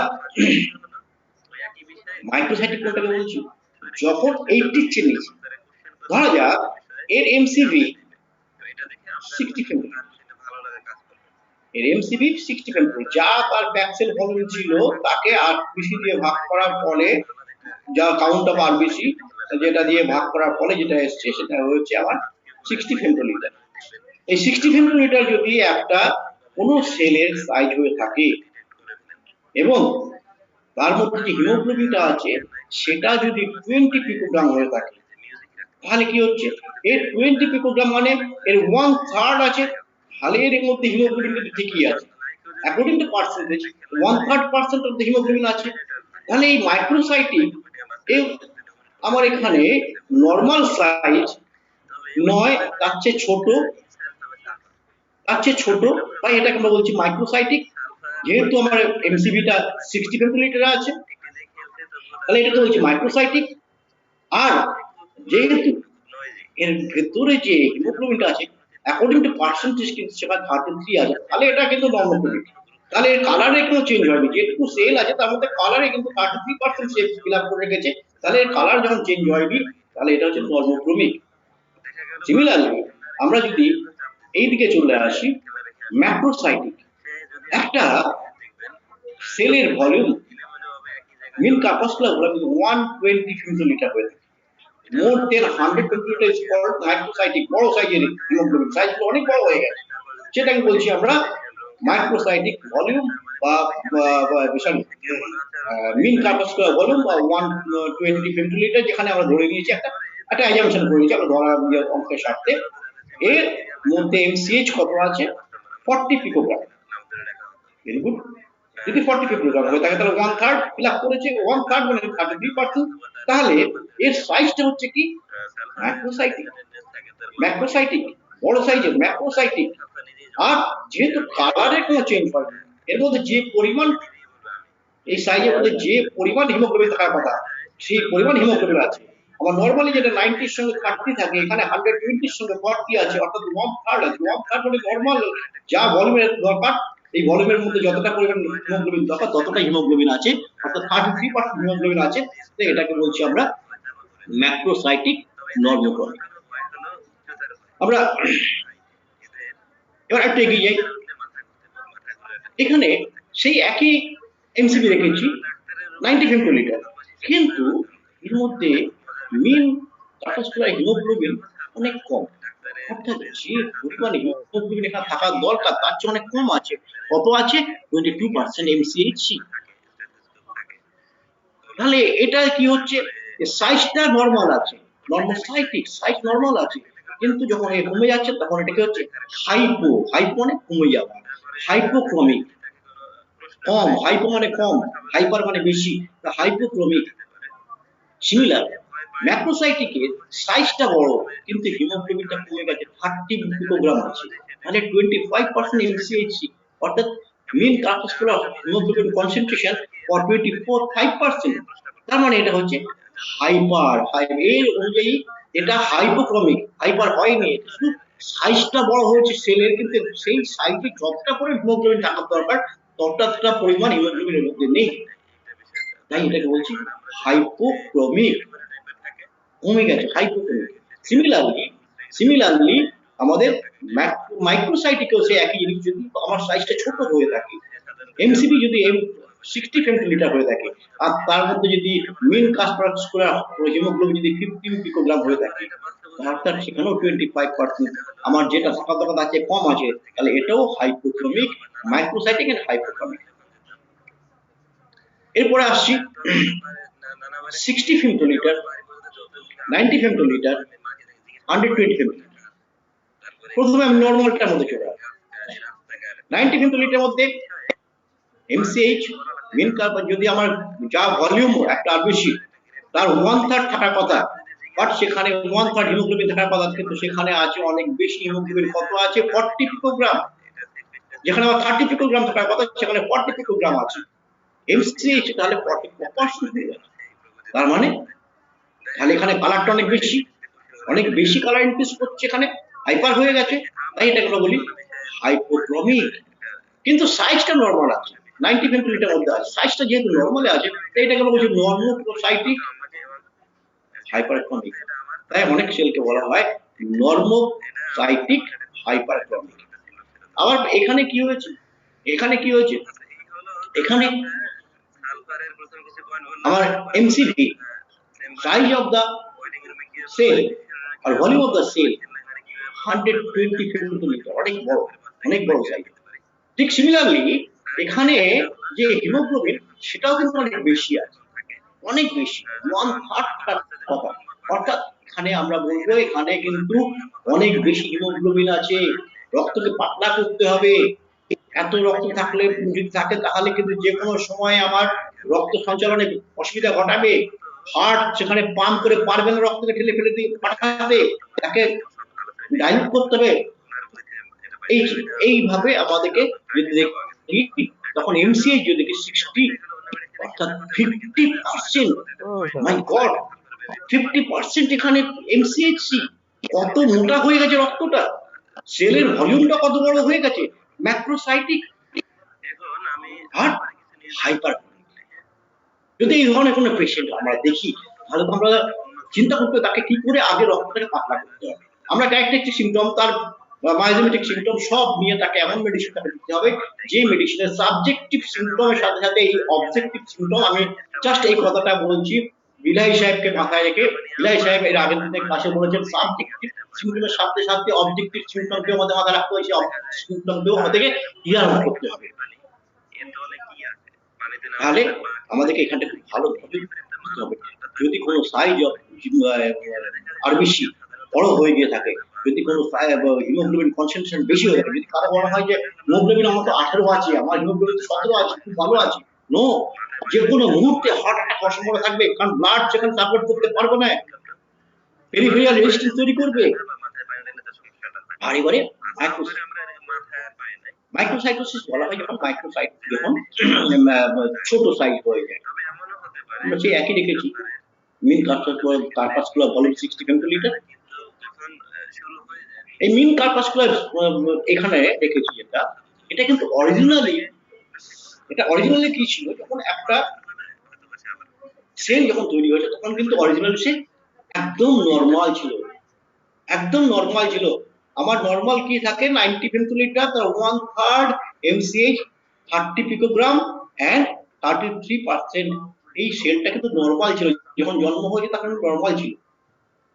যে কথাটা আমি বলেছিলাম যে স্পেকট্রিন আর এনকাইরিন যদি ঠিকমতো কাজ না করে, তাহলে তার জেনেটিক যদি কোনো প্রবলেম হয়ে থাকে, যে কোনো কারণে যদি তার কোনো রকম ক্যাপিলারি মেমব্রেন ড্যামেজ হয়ে গিয়ে থাকে, তখন তার স্ট্রাকচারাল ডিফেক্ট দেখা দেয়। Originally, it was MCV 90 femtoliter. কিন্তু সেখানে there are some structural defect while passing through the capillary. Some of the cell membrane lost and gradually shrink the size. অর্থাৎ যখন সে এই ডিফেক্টিভ স্ট্রাকচার তার হয়েছে, যখন ক্যাপিলারি দিয়ে পাস হচ্ছে, বা জেনেটিক্যালি যদি সে জিন মিউটেশন যদি ঠিকমতো না হয়ে থাকে, তার এই 90 ফেমটোলিটার যেটা মিন কার্পাসকুলার ভলিউম, অর্থাৎ একটা সেলের যা নরমাল ভলিউম, সেটা তখন ডিফেক্টিভ হওয়ার ফলে, ড্যামেজ হওয়ার ফলে এই সেলটা, এই যে ভলিউম, সেটা আস্তে আস্তে শ্রিঙ্ক করে এমসিভি তে 60 ফেমটোলিটারে চলে আসে। অর্থাৎ এর ভলিউমটা রিডিউস করেছে। মজাটা হচ্ছে এর ভলিউমটা রিডিউস করেছে, কিন্তু এর ভেতরে যে হিমোগ্লোবিনটা ছিল 30 পিকোগ্রাম, সেই হিমোগ্লোবিনটা বাইরে যায়। তাহলে এর সাইজটা ছোট হয়ে 60 ফেমটোলিটার হয়েছে, কিন্তু হিমোগ্লোবিন যা ছিল তাই আছে, 30 পিকোগ্রাম। তাহলে এমসিএইচ কত বড় ঘুরে গেল, সাইজটা যেই ছোট হয়ে গেল, তখন এর মধ্যে ফুল bag of 50% of haemoglobin, RBC 50% say haemoglobin দিয়ে ভরিয়ে দিল। 90% থেকে 90 ফেমটোলিটার থেকে শ্রিঙ্ক করে 60 ফেমটোলিটার হয়েছে, কিন্তু হিমোগ্লোবিন কনসেন্ট্রেশন যা ছিল তাই আছে। তাহলে এমসিএইচ 1/3 থেকে বেড়ে হাফ হয়ে গেল, 33% থেকে বেড়ে 50% হয়ে গেল। তাহলে কি হবে এখানে? আমার এখানে তাহলে কালার চেঞ্জ হয়ে যাবে। আমার নরমাল যে কালার ছিল, নর্মোসাইটিক নর্মোক্রোমিক যে কালারটা ছিল, নর্মোসাইটিক থেকে আমি দেখতে পাচ্ছি এখানটা যখন ভেঙে ছোট হয়ে গেছে, মাইক্রোসাইটিক হয়ে গেছে। কিন্তু মাইক্রোসাইটিক হয়েছে, কিন্তু কালারটা কিছু চেঞ্জ হয়নি, হিমোগ্লোবিনাইজড হয়ে গেছে, অর্থাৎ হাইপারক্রমিক হয়ে গেছে। শুধু বড় ব্যাগ থেকে, বড় ব্যাগের মধ্যে যা আনাজপত্র সবজি ছিল, সেটাকে একটা ছোট ব্যাগের মধ্যে ঢুকিয়ে দেওয়া হয়েছে, অর্থাৎ ছোট ব্যাগ তখন ফুলে উঠেছে। যখন ছোট ব্যাগটা ফুলে উঠেছে, তখন তাকে দেখতে স্ফেরিক্যাল সাইজ হয়ে গেছে, যেটাকে আমি প্রথমেই বলেছিলাম একদম শুরুর দিকেই, যে সেই যখন ড্যামেজ হয় সেল মেমব্রেন বা জেনেটিক্যালি যদি তার কোনো ডিফেক্ট হয়ে থাকে, তখন তাকে দেখতে লাগে স্ফেরিক্যাল, যেটাকে আমরা বলি স্ফেরিটোসাইটোসিস। তাহলে আমার নর্মোসাইটিক একটা সেল জন্মগতভাবে সে তৈরি হওয়ার পরে, সেটা ডিফেক্টিভ হওয়ার জন্য, ডিফেক্টিভ জিন ডিফেক্টিভ হওয়ার জন্য, বা আমাদের সেল মেমব্রেনের ড্যামেজ হওয়ার জন্য, সেই সেলটা সিনক্রেজ করে ছোট হয়ে গিয়ে সেটা হয়ে গেছে মাইক্রোসাইটিক। যেটা নর্মোক্রমিক ছিল, সেটা হয়ে গেল অটোমেটিক্যালি হাইপারক্রমিক। তাহলে আমরা এই পর্যন্ত যে জিনিসগুলো নিয়ে আলোচনা করছিলাম, যে যে জায়গাটায় আমরা আবার ফিরে আসছি, যে আমরা এতগুলো একটা ব্লাডের মধ্যে এই চেঞ্জেস গুলো দেখতে পেয়েছি। আমি আমি একটা যদি আপনাদের সঙ্গে শেয়ার করি, আমি যদি একটা শেয়ার করি আপনাদের কাছে, যদি আমি কিছু প্রশ্ন নিয়ে আসি, এবং নজরুল সাহেব আপনি যদি ঘড়ি ধরে একটু 10 সেকেন্ড করে সময় দেখেন, তাহলে আমি কয়েকটা কোশ্চেন এতক্ষণ ধরে যে বোঝালাম সেটাকে যদি আপনাদের সামনে নিয়ে আসি, আনবো? আনেন। আচ্ছা, এই আপনাদেরকে এতক্ষণ ধরে বোঝালাম আমাদের ফর্মুলা গুলো কি আছে, এমসিএইচ, এমসিভি, এমসিএইচ এবং এমসিএইচসি, সেইটা থেকে আমরা বুঝতে পারি নর্মোক্রমিক নর্মোসাইটিক। আমি কতগুলো ভ্যালু দিচ্ছি, আপনারা এই 10 সেকেন্ডের মধ্যে উত্তর দিয়ে দেবেন। আমাদের নজরুল সাহেব সেটাকে দেখে নেবেন যে কে কি উত্তর দিবে, আমরা সঙ্গে সঙ্গে উত্তর বলে দেবো। এখানে কারো পরীক্ষা না, আমরা কিন্তু যতটা ফার্স্ট রিপোর্ট পাবো হাতে রিপোর্ট পাওয়ার পরে আমরা সেইটাকে দেখবো আমরা তার কি বের করতে পারছি। ধরুন এমসিভি 81, এমসিএইচ 27, তাহলে এর এমসিএইচসি 33% হবে। বলুন এটা কি হবে? নর্মোক্রমিক নর্মোসাইটিক, নর্মোক্রমিক মাইক্রোসাইটিক কি হবে? চারটে উত্তরটা দিন।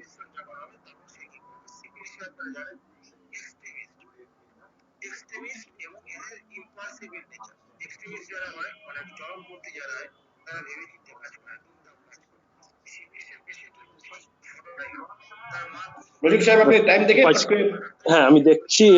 আমরা কয় সেকেন্ড টাইম দিব? 10 সেকেন্ড। 10 সেকেন্ড।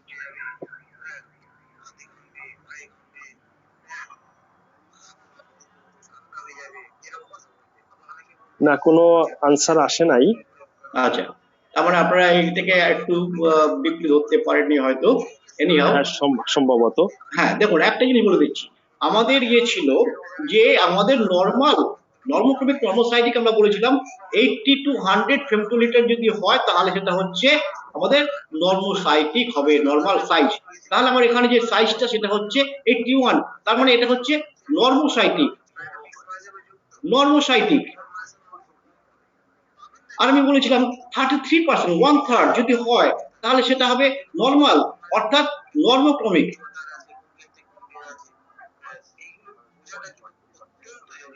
যাতে আমাদের কাছে যদি কোনো রিপোর্টের মধ্যে এই জায়গাটার ইমপ্রেশনটা যদি দেওয়া না থাকে যেটা নর্মোক্রমিক নর্মোসাইটিক বা অন্য কিছু, তাহলে তো আমরা এই ভ্যালু থেকে বের করতে পারবো সেলটা কি ধরনের, তাই না? তা আমরা এইভাবে যদি আমরা করি তাহলে আমরা এটাকে বের করতে পারি। তাহলে আর আমি কাউকে আর কোশ্চেন দেবো না, কোশ্চেন দিয়ে কাউকে বিব্রত করবো না, ঠিক আছে? আমি আবার আগের জায়গায় ফিরে আসছি। এর ভিতরে একটা কোশ্চেন এসছে, যদি এর ভিতরে থাকে তাহলে আপনি তো অবশ্যই পাবে। Sir please discuss about blood film RBC, any psychosis, any so chromia. So এটা আরেকবার বলুন। আরবিসি আপনার please discuss about blood film, এটা কি আপনার এখানে আছে আজকে ব্লাড ফিল্মের না বিষয়ে আলোচনা?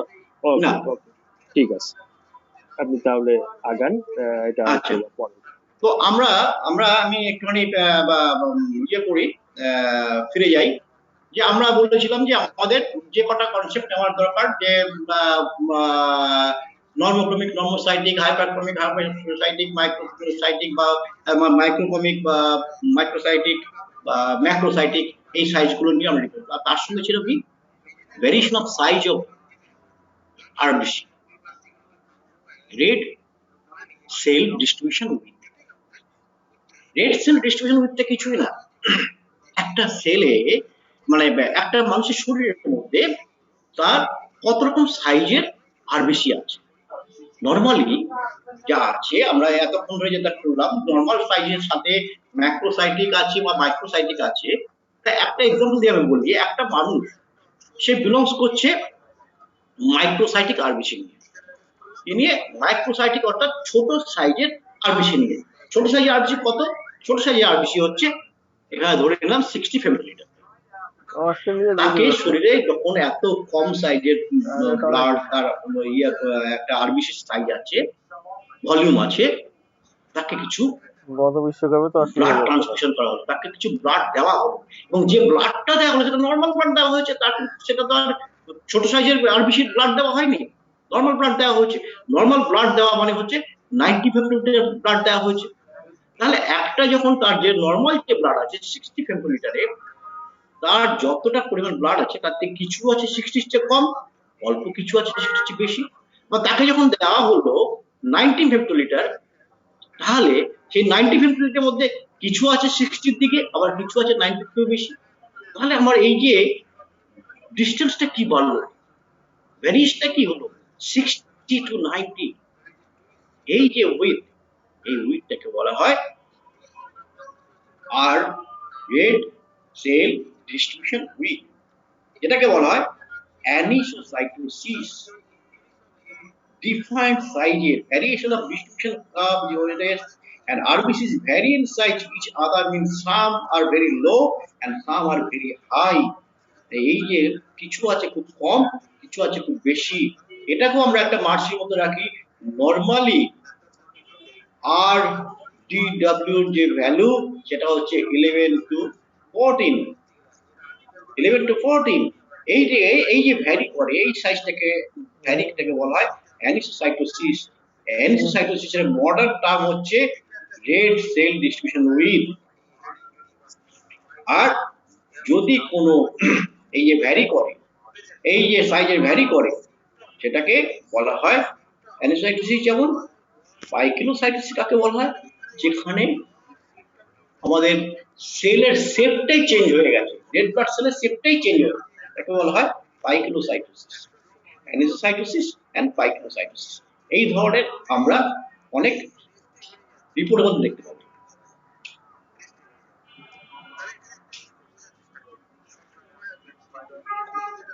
তাহলে আরবিসি সম্পর্কে আমরা বললাম, এবারে চলে আসি ডব্লিউবিসি। ডব্লিউবিসি দুটো ভাগে ভাগ করা আছে, আপনারা সবাই জানেন। আমরা যে গ্রানুলোসাইটস এন্ড নন গ্রানুলোসাইটস, আগে আমাদের ইলাই সাহেব অনেকটা ক্লাসের সময় বলেছেন যে গ্রানুলোসাইটের মধ্যে কিছু স্পেসিফিক গ্রানুলস থাকে আর নন গ্রানুলোসাইটের মধ্যে কিছু স্পেসিফিক গ্রানুলস থাকে না। গ্রানুলোসাইটের মধ্যে কি থাকে, নিউট্রোফিল থাকে, বেসোফিল থাকে আর ইসোনোফিল থাকে। এর একটা পার্সেন্টেজ, কত পার্সেন্ট থাকে আরবিসি অর্থাৎ ডব্লিউবিসি যদি 100টা সেল হয়, তাতে 5 রকম সেল থাকে।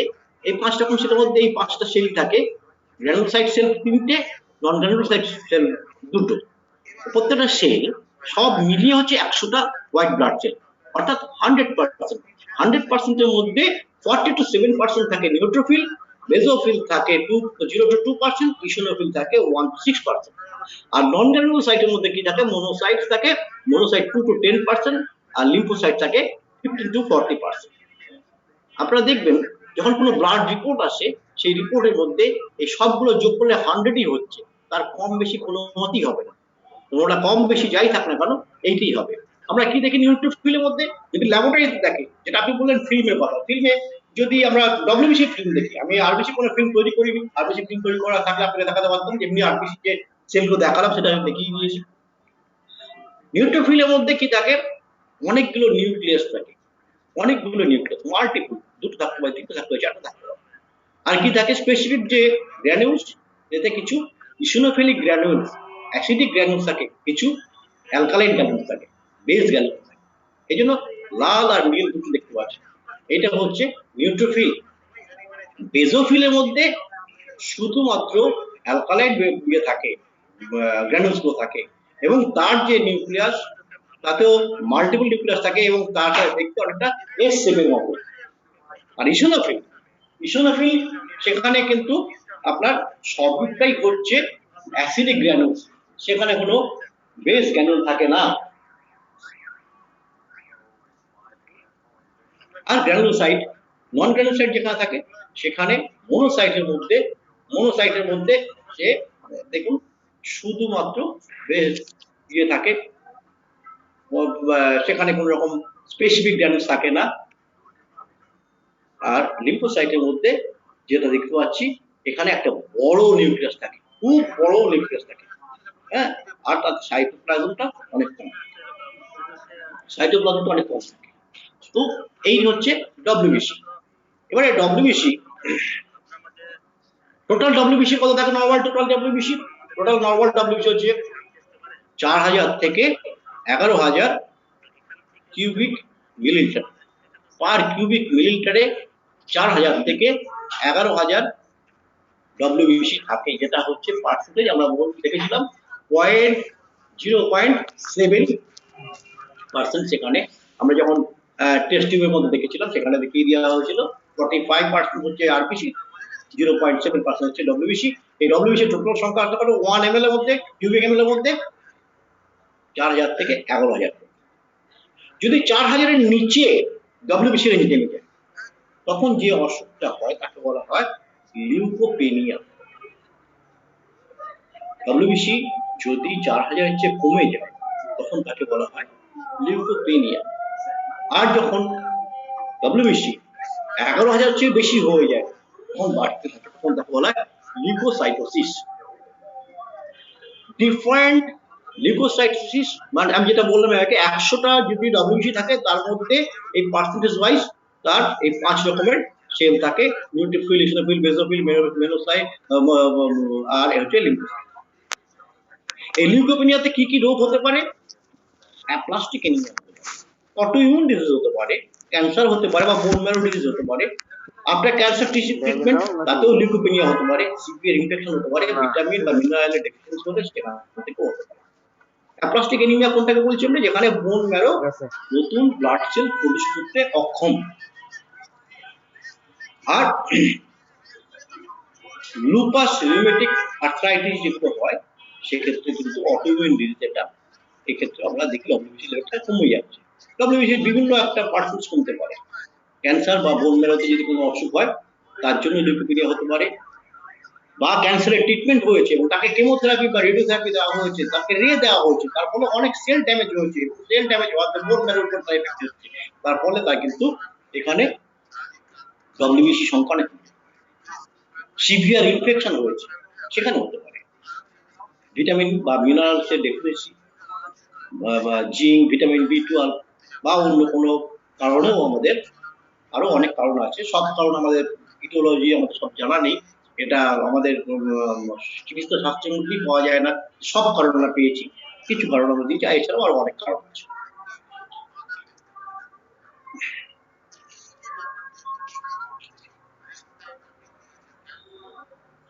আচ্ছা, লিম্ফোসাইটোসিস যখন ওই 5 ধরনের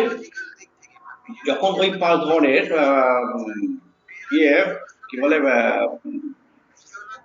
সেল, ডব্লিউবিসি সেলগুলো যখন 5 ধরনের নিউট্রোফিল, ইসোনোফিল, বেসোফিল, মনোফিল, লিম্ফোসাইটস যদি মনোসাইটস এবং লিম্ফোসাইট যদি বেড়ে যায় তাহলে কি কি রোগ আমাদের হতে পারে?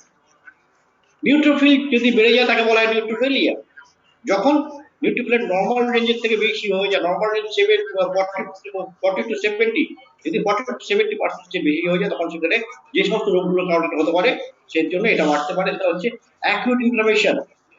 অ্যাকিউট ইনফ্লামেশন মানে সবেমাত্র হয়েছে, তার জন্য একটা শর্ট ডিউরেশনের জন্য এই ইনফ্লামেশনটা হয়েছে, তার থেকে পাইলজিক ইনফেকশন হলো, একটা সার্জারি হয়েছে, একটা ফোড়া হয়েছে, একটা কার্বাঙ্কর হয়েছে, বা একটা সার্জারি পরে সেখানে ইনফেক্টেড হয়ে গিয়ে সেখানে পাস ফর্ম করেছে, সেক্ষেত্রে হতে পারে নিউট্রোফিলিয়া। অর্থাৎ সেখানে আমাদের নিউট্রোফিলের পার্সেন্টেজ অনেক বেড়ে যাবে। ইসোনোফিলিয়া যদি বেড়ে যায় তাহলে কি হয়? Parasitic infection. প্যারাসাইটিক ইনফেকশন কাকে বলছি? আমরা জানি প্যারাসাইট কি কি আছে, যেগুলো পরজীবী, অন্যের ঘাড়ের উপর বসে যে খায়, কৃমি, জিয়ারডিয়া, এই ধরনের, বা কুকুর বিড়ালের শরীর থেকে যে সমস্ত রোগ আসে, মশা থেকে যে সমস্ত রোগ আসে, সেগুলি প্যারাসাইটিক ইনফেকশন থেকে হতে পারে, তার জন্য ইসোনোফিলিয়া বাড়তে পারে। অ্যালার্জিক রিঅ্যাকশন হতে পারে, খুব ঘন ঘন কেসে যাচ্ছে তার অ্যালার্জিক রিঅ্যাকশন, আমরা বলি ক্রনিক অ্যালার্জেটিক রাইনাইটিস, সেখানে দেখা যাবে যে আমাদের ইসোনোফিলিয়া বেড়ে গেছে। বেসোফিল বা অ্যাজমাতে দেখবো ইসিনোফিলিয়া বেড়ে গেছে।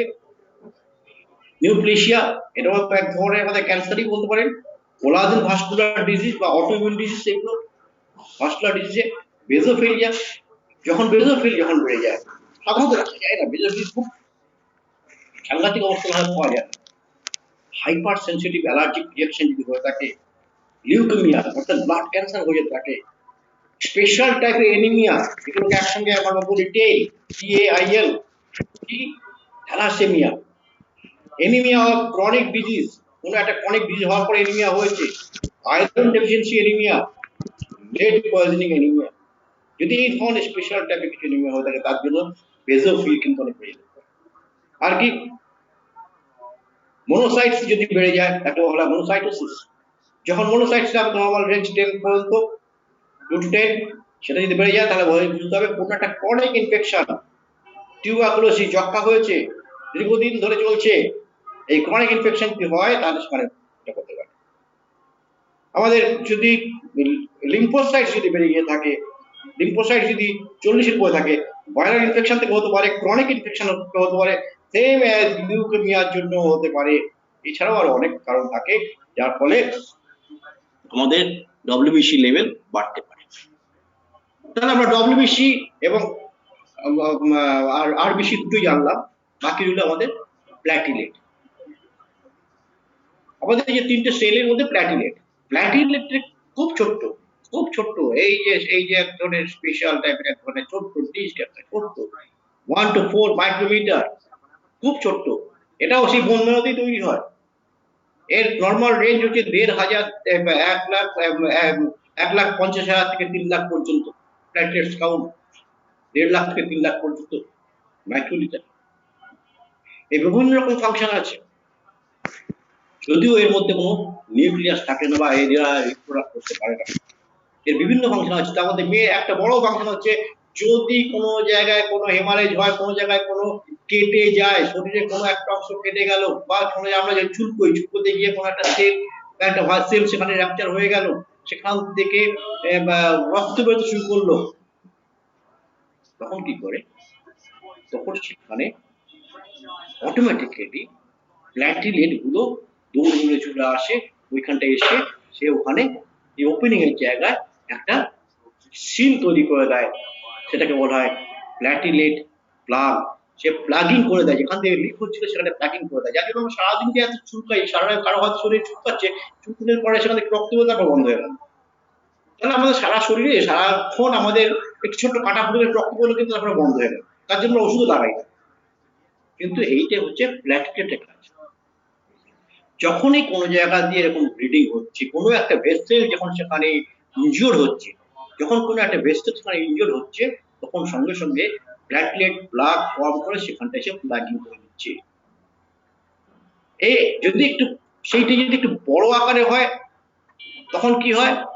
আমাদের যে প্লাজমার মধ্যে যে ফাইব্রিনোজেন আছে, যে কোয়াগুলেশন করার ক্ষমতা যারা আছে, সে ফাইব্রিনোজেন এসে ওখানে একটা ফাইব্রিনোজেনের থ্রেড, বলছে ফাইব্রিনোজেন থ্রেড তৈরি করছে, এবং তার সঙ্গে অ্যাটাচ করছে কে?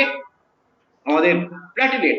অর্থাৎ আমরা যদি একটা সিমেন্ট বালি একসঙ্গে মিশিয়ে যদি একটা এখন দুটো ইটকে এক জায়গায় রাখি, দুটো ইটের মধ্যে ফাঁকা আছে, সেখান থেকে লিক করতে পারে, সঙ্গে সঙ্গে আমরা সিমেন্ট বালি দিয়ে সেখানে বেঁধে দিচ্ছি। তেমনি আমাদের শরীরে যখনই কোনো জায়গাটা কেটে যায়, তার সবার প্রধান কাজ হচ্ছে প্ল্যাটলেট সেখানে সবার আগে দৌড়ে আসে, বেশি বেশি বেশি পরিমাণ দৌড়ে আসে, বেশি এসে সেখানে প্লাগিং করার চেষ্টা করে, এবং ব্লাড ক্লট, সেখানে ব্লাড ক্লট বাঁধে। ব্লাড ক্লট বেঁধে কি করে? ওই প্ল্যাটলেটের তার পাশে হয়ে জমে জমে জমে জমে platelet, fibrinogen thread, blood clot সবগুলো মিলে সেই সেটাকে সিল করে দেয়। যখন কোনো খুব বড় ধরনের সিভিয়ার কোনো একটা ইনজুরি হয়, ট্রমা হয়, কোনো সিভিয়ার ট্রমা যখন হয়, সেখানে কিন্তু ব্লাড ক্লটিং খুব তাড়াতাড়ি হয়, খুব তাড়াতাড়ি ব্লাড ক্লটিং হয়, 15 to 20 সেকেন্ডের মধ্যে হয়ে যায়, সেখানে তৈরি করে দেয় ব্লাড ক্লটিংটা। আর যেখানে মাইনর কোন রকম ট্রমা হয়, সেখানে কিন্তু ব্লাড ক্লটিংটা খুব দেরি করে হয়, 1 থেকে 2 মিনিট লাগে। মাইনর খুব হালকা ব্লাড ক্লটিং লাগে, কারণ সেখানে তার আগে প্ল্যাকিং করে দিচ্ছে প্ল্যাটলেট। যখন বড়, সেখানটা কিন্তু ব্লাড ক্লট না বাঁধলে শুধু প্ল্যাটলেট সেখানে বন্ধ করতে পারবে না, সেই স্পিড করতে পারবে না, ফ্ল্যাগিং করতে পারবে না, তাই তখন সেখানে সময়টা বেশি লাগে। প্ল্যাটলেটস এই জন্য সবসময় যেখানে কোনো রকম ইনজোর হয়, কোনো জায়গা দিয়ে ভেসেল ভাস্কুলার সিস্টেমে যদি কোনো জায়গায় ওপেনিং হয়ে থাকে, তখন সেখানটায় দৌড়ে এসে সে ফিল আপ করার চেষ্টা করে। কিন্তু যদি কারো প্ল্যাটলেট কম থাকে, যদি তার নর্মাল ভ্যালু থেকে প্ল্যাটলেট কম থাকে, তখন তো সে অত তাড়াতাড়ি পারে না করতে।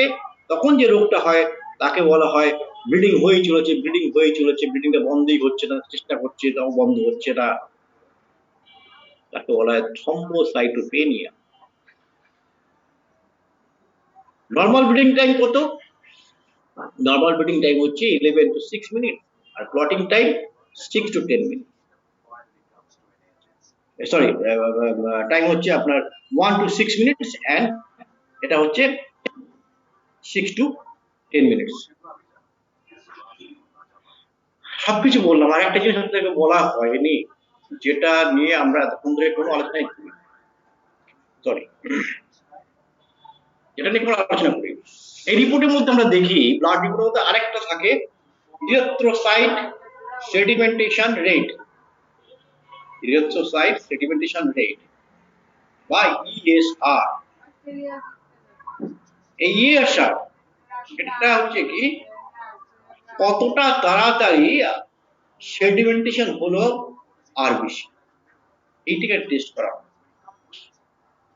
নরমালি আরবিসি খুব ধীরে ধীরে 1 ঘন্টায় আরবিসি সেডিমেন্ট করতে কতটা পরিমাণ করবে, ঘন্টায় কতটা পরিমাণ সেডিমেন্টেশন হলো সেইটাকে যে দেখা হয়, সেটাকে বলা হয় ইরিথ্রোসাইট সেডিমেন্টেশন রেট অর ইএসআর। এই ইএসআর নর্মাল রেঞ্জ ছোট ছেলেদের ক্ষেত্রে 0 to 10 মিলিমিটার পার আওয়ার।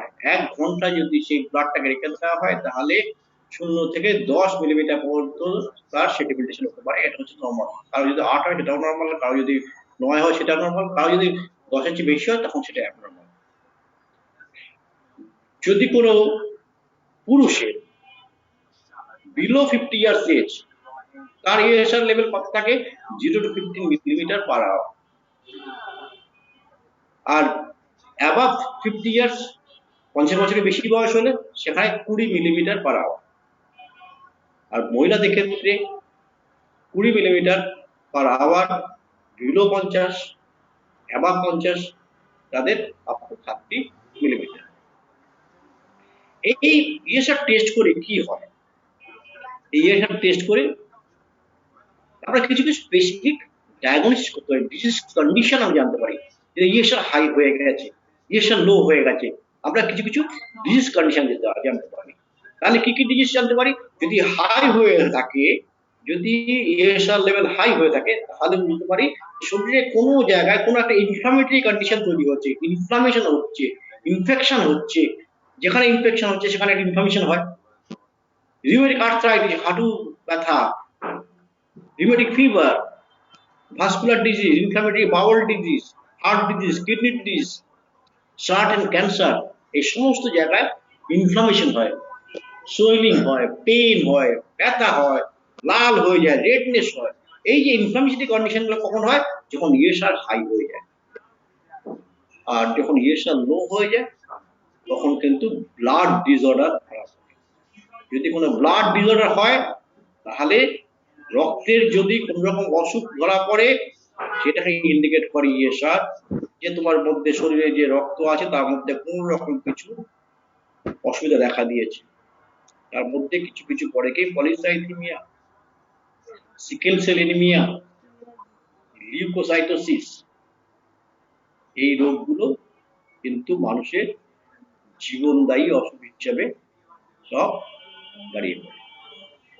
মোটামুটি আমি এইগুলো পড়ার পরে আমি একটা আমার নিজের এই বছরেরই এই জুন মাসের একটা রিপোর্ট আপনাদের সামনে পেশ করছি।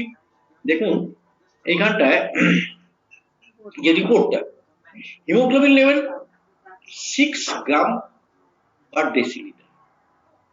প্যাক্সেল ভলিউম, যেখানে আমরা বলেছিলাম আমাদের প্যাক্সেল ভলিউম 45% থাকার কথা, সেখানে কত আছে? 18.1। প্ল্যাটলেট কাউন্ট আমাদের মিনিমাম 1.5 লাখ থাকার কথা, সেখানে আছে 72,000। আর ইলেকট্রোসাইট কাউন্ট অর্থাৎ আরবিসি কাউন্ট আমাদের যেখানে 5 মিলিয়ন থাকার কথা, সেখানে 1.49। এমসিভি 1 to 1.5 হেক্টোলিটার, অর্থাৎ এক একটা আরবিসি কত বড় সাইজ হয়ে গেছে, কত বড় সাইজ হয়ে গেছে। আর তার মধ্যে কি আছে? এমসিএইচ মিন কার্পাসকুলার হিমোগ্লোবিন 1/3 থাকার কথা, 1/3 আছে। বাহ, এখানে 1/3 আছে। তাহলে কি আছে?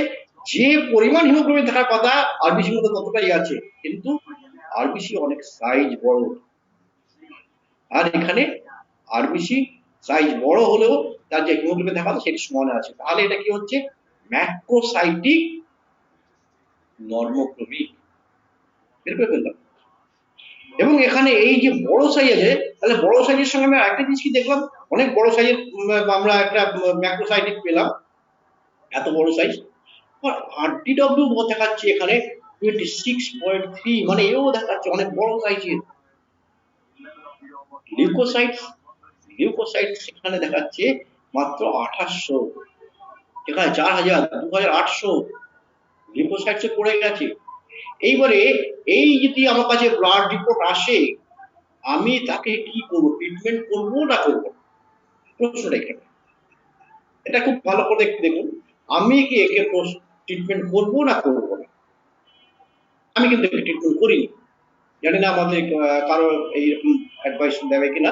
আমি এনাকে ট্রিটমেন্ট করি না, আমি সঙ্গে সঙ্গে তাকে রেফার করেছি, বলেছি ইমিডিয়েটলি আপনি হসপিটালাইজ হন, আপনাকে ব্লাড ট্রান্সফিউজ করতে হবে, আপনাকে ব্লাড ট্রান্সফিউশন করতে হবে, না হলে আপনার এই যে পিসিবি লেভেল, আপনার যে পিসিবি লেভেল, সেই পিসিবি লেভেলে বোঝা যাচ্ছে যে এখানে প্লাজমা কত হয়ে গেছে? 82% প্লাজমা হয়ে গেছে, নিয়ার অ্যাবাউট 82%, 81.9% প্লাজমা হয়ে গেছে। তো 81.9% এখানে প্লাজমা, সেখানে হিমোগ্লোবিন 6, এখানে এক একটা আরবিসি সাইজ কত বড় হয়েছে, কত ম্যাক্রো সাইজ। তাহলে আমি একে ট্রিটমেন্ট করবো না। যথারীতি তাকে পাঠালাম, তিনি চলে গেলেন, ডক্টরের কাছে গেলেন। ডক্টর তাকে প্রথম দিন টেস্ট রিপোর্ট দেখার পরে আরো কিছু আমি তাকে বলে দিয়েছি আপনাকে আরো অনেক টেস্ট করতে হবে, আপনাকে আরো অনেক টেস্ট করতে হবে, বোন ম্যারো টেস্ট করতে হতে পারে, কারণ বোন ম্যারো না করলে বোঝা যাবে না, আরো অনেক টেস্ট করবে। কিন্তু প্রথম দিন উনি শুধু মেডিসিন দিয়ে বলে আপনাকে ঠিক আছে আপনি ওষুধ খান। ঠিক তার একদিন পরে তাকে হসপিটালে যেতে হয়েছে এবং তাকে 3 বোতল ব্লাড ট্রান্সফিউজ করার পরে তাকে কোন রকমের সে দাঁড়াতে হয়েছে। তাহলে আমার এই এতক্ষণ ধরে যে এত কিছু বলার পিছনে একটাই উদ্দেশ্য, আমরা রিপোর্টটাকে দেখে আমরা বিচার করব যে পেশেন্টটা আন্ডার মেডিসিনে এটা ঠিক করা উচিত না ম্যানেজমেন্টে তাকে ব্লাড ট্রান্সফিউশন করা উচিত, সেইটা আমাদের বিচার করার ক্ষমতা থাকা দরকার। আমাদের মধ্যে এই জিনিসটা থাকা দরকার যে এখানে যদি এই যেমন এই রিপোর্টটা, এটা হচ্ছে কলকাতায় একজন খুব নাম করার ল্যাবরেটরি ত্রিবেদিয়ান রায়, এর ডান দিকে লেখা নেই, পিছন দিকে লেখা থাকে। তো এইটা যদি পাশে দিয়ে লেখা না থাকে নর্মাল রেঞ্জ কত, আমরা বুঝতে যদি না পারি যে নর্মাল রেঞ্জটার মধ্যে কি বিরাট ব্যাপারটা লুকিয়ে আছে, শরীরের মধ্যে কতটা পরিমাণ রেড ব্লাড সেল থাকা দরকার, সেখানে কি আছে। দাদা একটু ইন্টারাপ্ট করবো, এটা 4 মিনিট 5 মিনিট পাস হয়েছে, একটু যদি হ্যাঁ তাড়াতাড়ি। আমার শেষ হয়ে গেছে দাদা, আমার আর বাকি নেই, শেষ হয়ে গেছে, আমি শেষ করে দিচ্ছি। জি, আমি শেষ করে দিচ্ছি, আমার আর বেশি বাকি নেই। তাহলে এইটা থেকে আমাদের যে জিনিসটা জানা দরকার যে আমরা পেশেন্টটাকে হাতে আদৌ রাখবো কি রাখবো। এই আমি যেটা বলেছিলাম যে এই পেশেন্টটার মধ্যে যেটা দেখা যায় প্রিডমিনেন্টলি নর্মোক্রমিক and macrocytic, আমি যেটা বলেছিলাম যে macrocytic 121 femtoliter আর নর্মোক্রমিক 33% MCHC, কিন্তু কি দেখালো? মার্ক অ্যানিসোপাইকিলোসাইটোসিস, যেটা আমি একটু আগে বলছিলাম, অ্যানিসোপাইকিলোসাইটোসিস। এই অ্যানিসোপাইকিলোসাইটোসিসটা কি? অ্যানিসোপাইকিলোসাইটোসিস means RBC that are of different size and shape. In term, they actually made up of two different terms, anisocytosis and Pyelocytosis. Anucytosis means the varying size of RBC and pyelocytosis means the abnormal shape of RBC. এই দুটোই আমরা এখানে দেখতে পেয়েছি, size different হয়ে গেছে, অনেক বড় হয়ে গেছে, ছোট হয়ে গেছে, যার জন্য ওখানে বড় বিশাল বড় হয়ে গেছে, এবং তার মধ্যে কিছু কিছু সাইজ কি ইলেকট্রিক্যাল সাইজ হয়ে গেছে। এটা বলছিলাম যে তার টিয়ার হয়ে যায় যদি সেল মেমব্রেন, তার ক্ষেত্রে হতে পারে। তাই আমাদের এই সব দেখে আমাদের ডিসিশন নিতে হবে, আমরা পেশেন্ট সব দেখবো না কিছু দেখবো। এই পর্যন্ত বলে আমি শেষ করছি। এরপরে যে প্রশ্নগুলো আসতে পারে তার জন্য আমি কিছু রেখেছিলাম, বলুন যদি আপনাদের কারো কোনো প্রশ্ন থাকে। ধন্যবাদ দাদা। এখানে আগেই বলে রেখেছিলেন যে আমাদের ফারুকলাই স্যার কমপ্লিমেন্ট করবেন। স্যার যদি আপনি কিছু কমপ্লিমেন্ট করতে চান আপনি একটু আনমিউট করে নেবেন। ফারুকলাই স্যার। হ্যাঁ, আমি ফারুকলাই সাহেবের কাছ থেকে কিছু শুনতে চাই।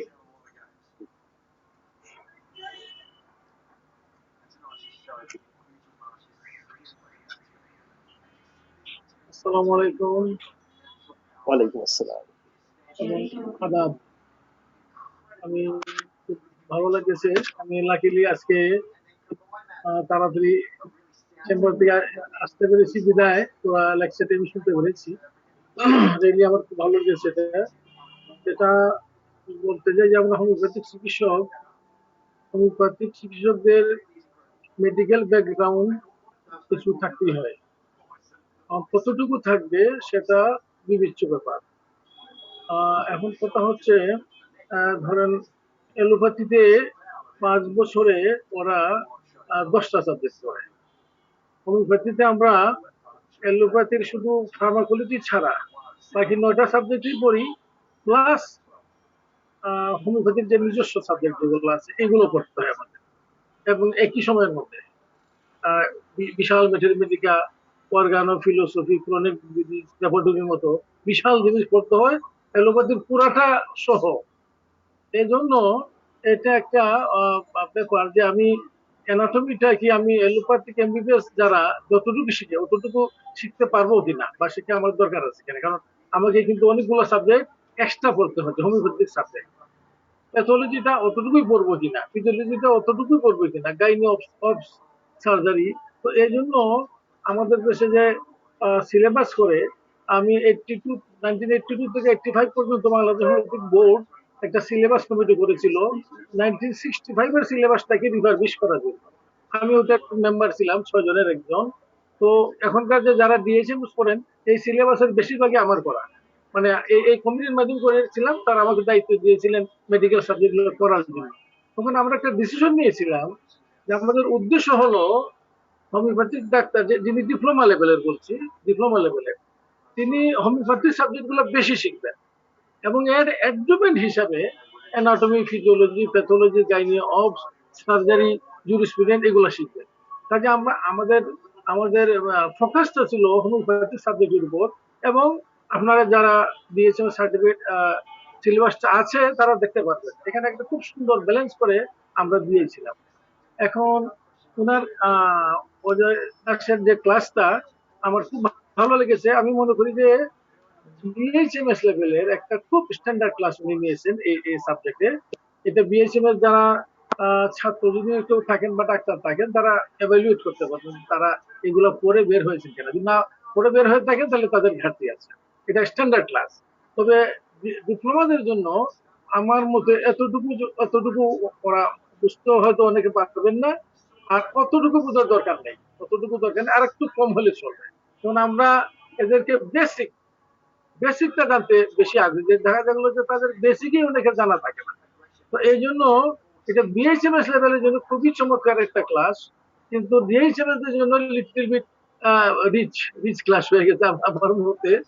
তো এরপরেও এই যে উনি একটা আস্বাদন দিলেন আমাদেরকে যে একটা ফিজিওলজির ক্লাস হোমিওপ্যাথিক ছাত্রদের জন্য মানে কদ্দূর হতে পারে, মানে কত সূক্ষ্ম এবং সুন্দর হতে পারে, এর একটা চমৎকার উদাহরণ রেখেছে। তো আমি ওনাকে ধন্যবাদ জানাই এবং আমার বক্তব্য এখানে শেষ করছি।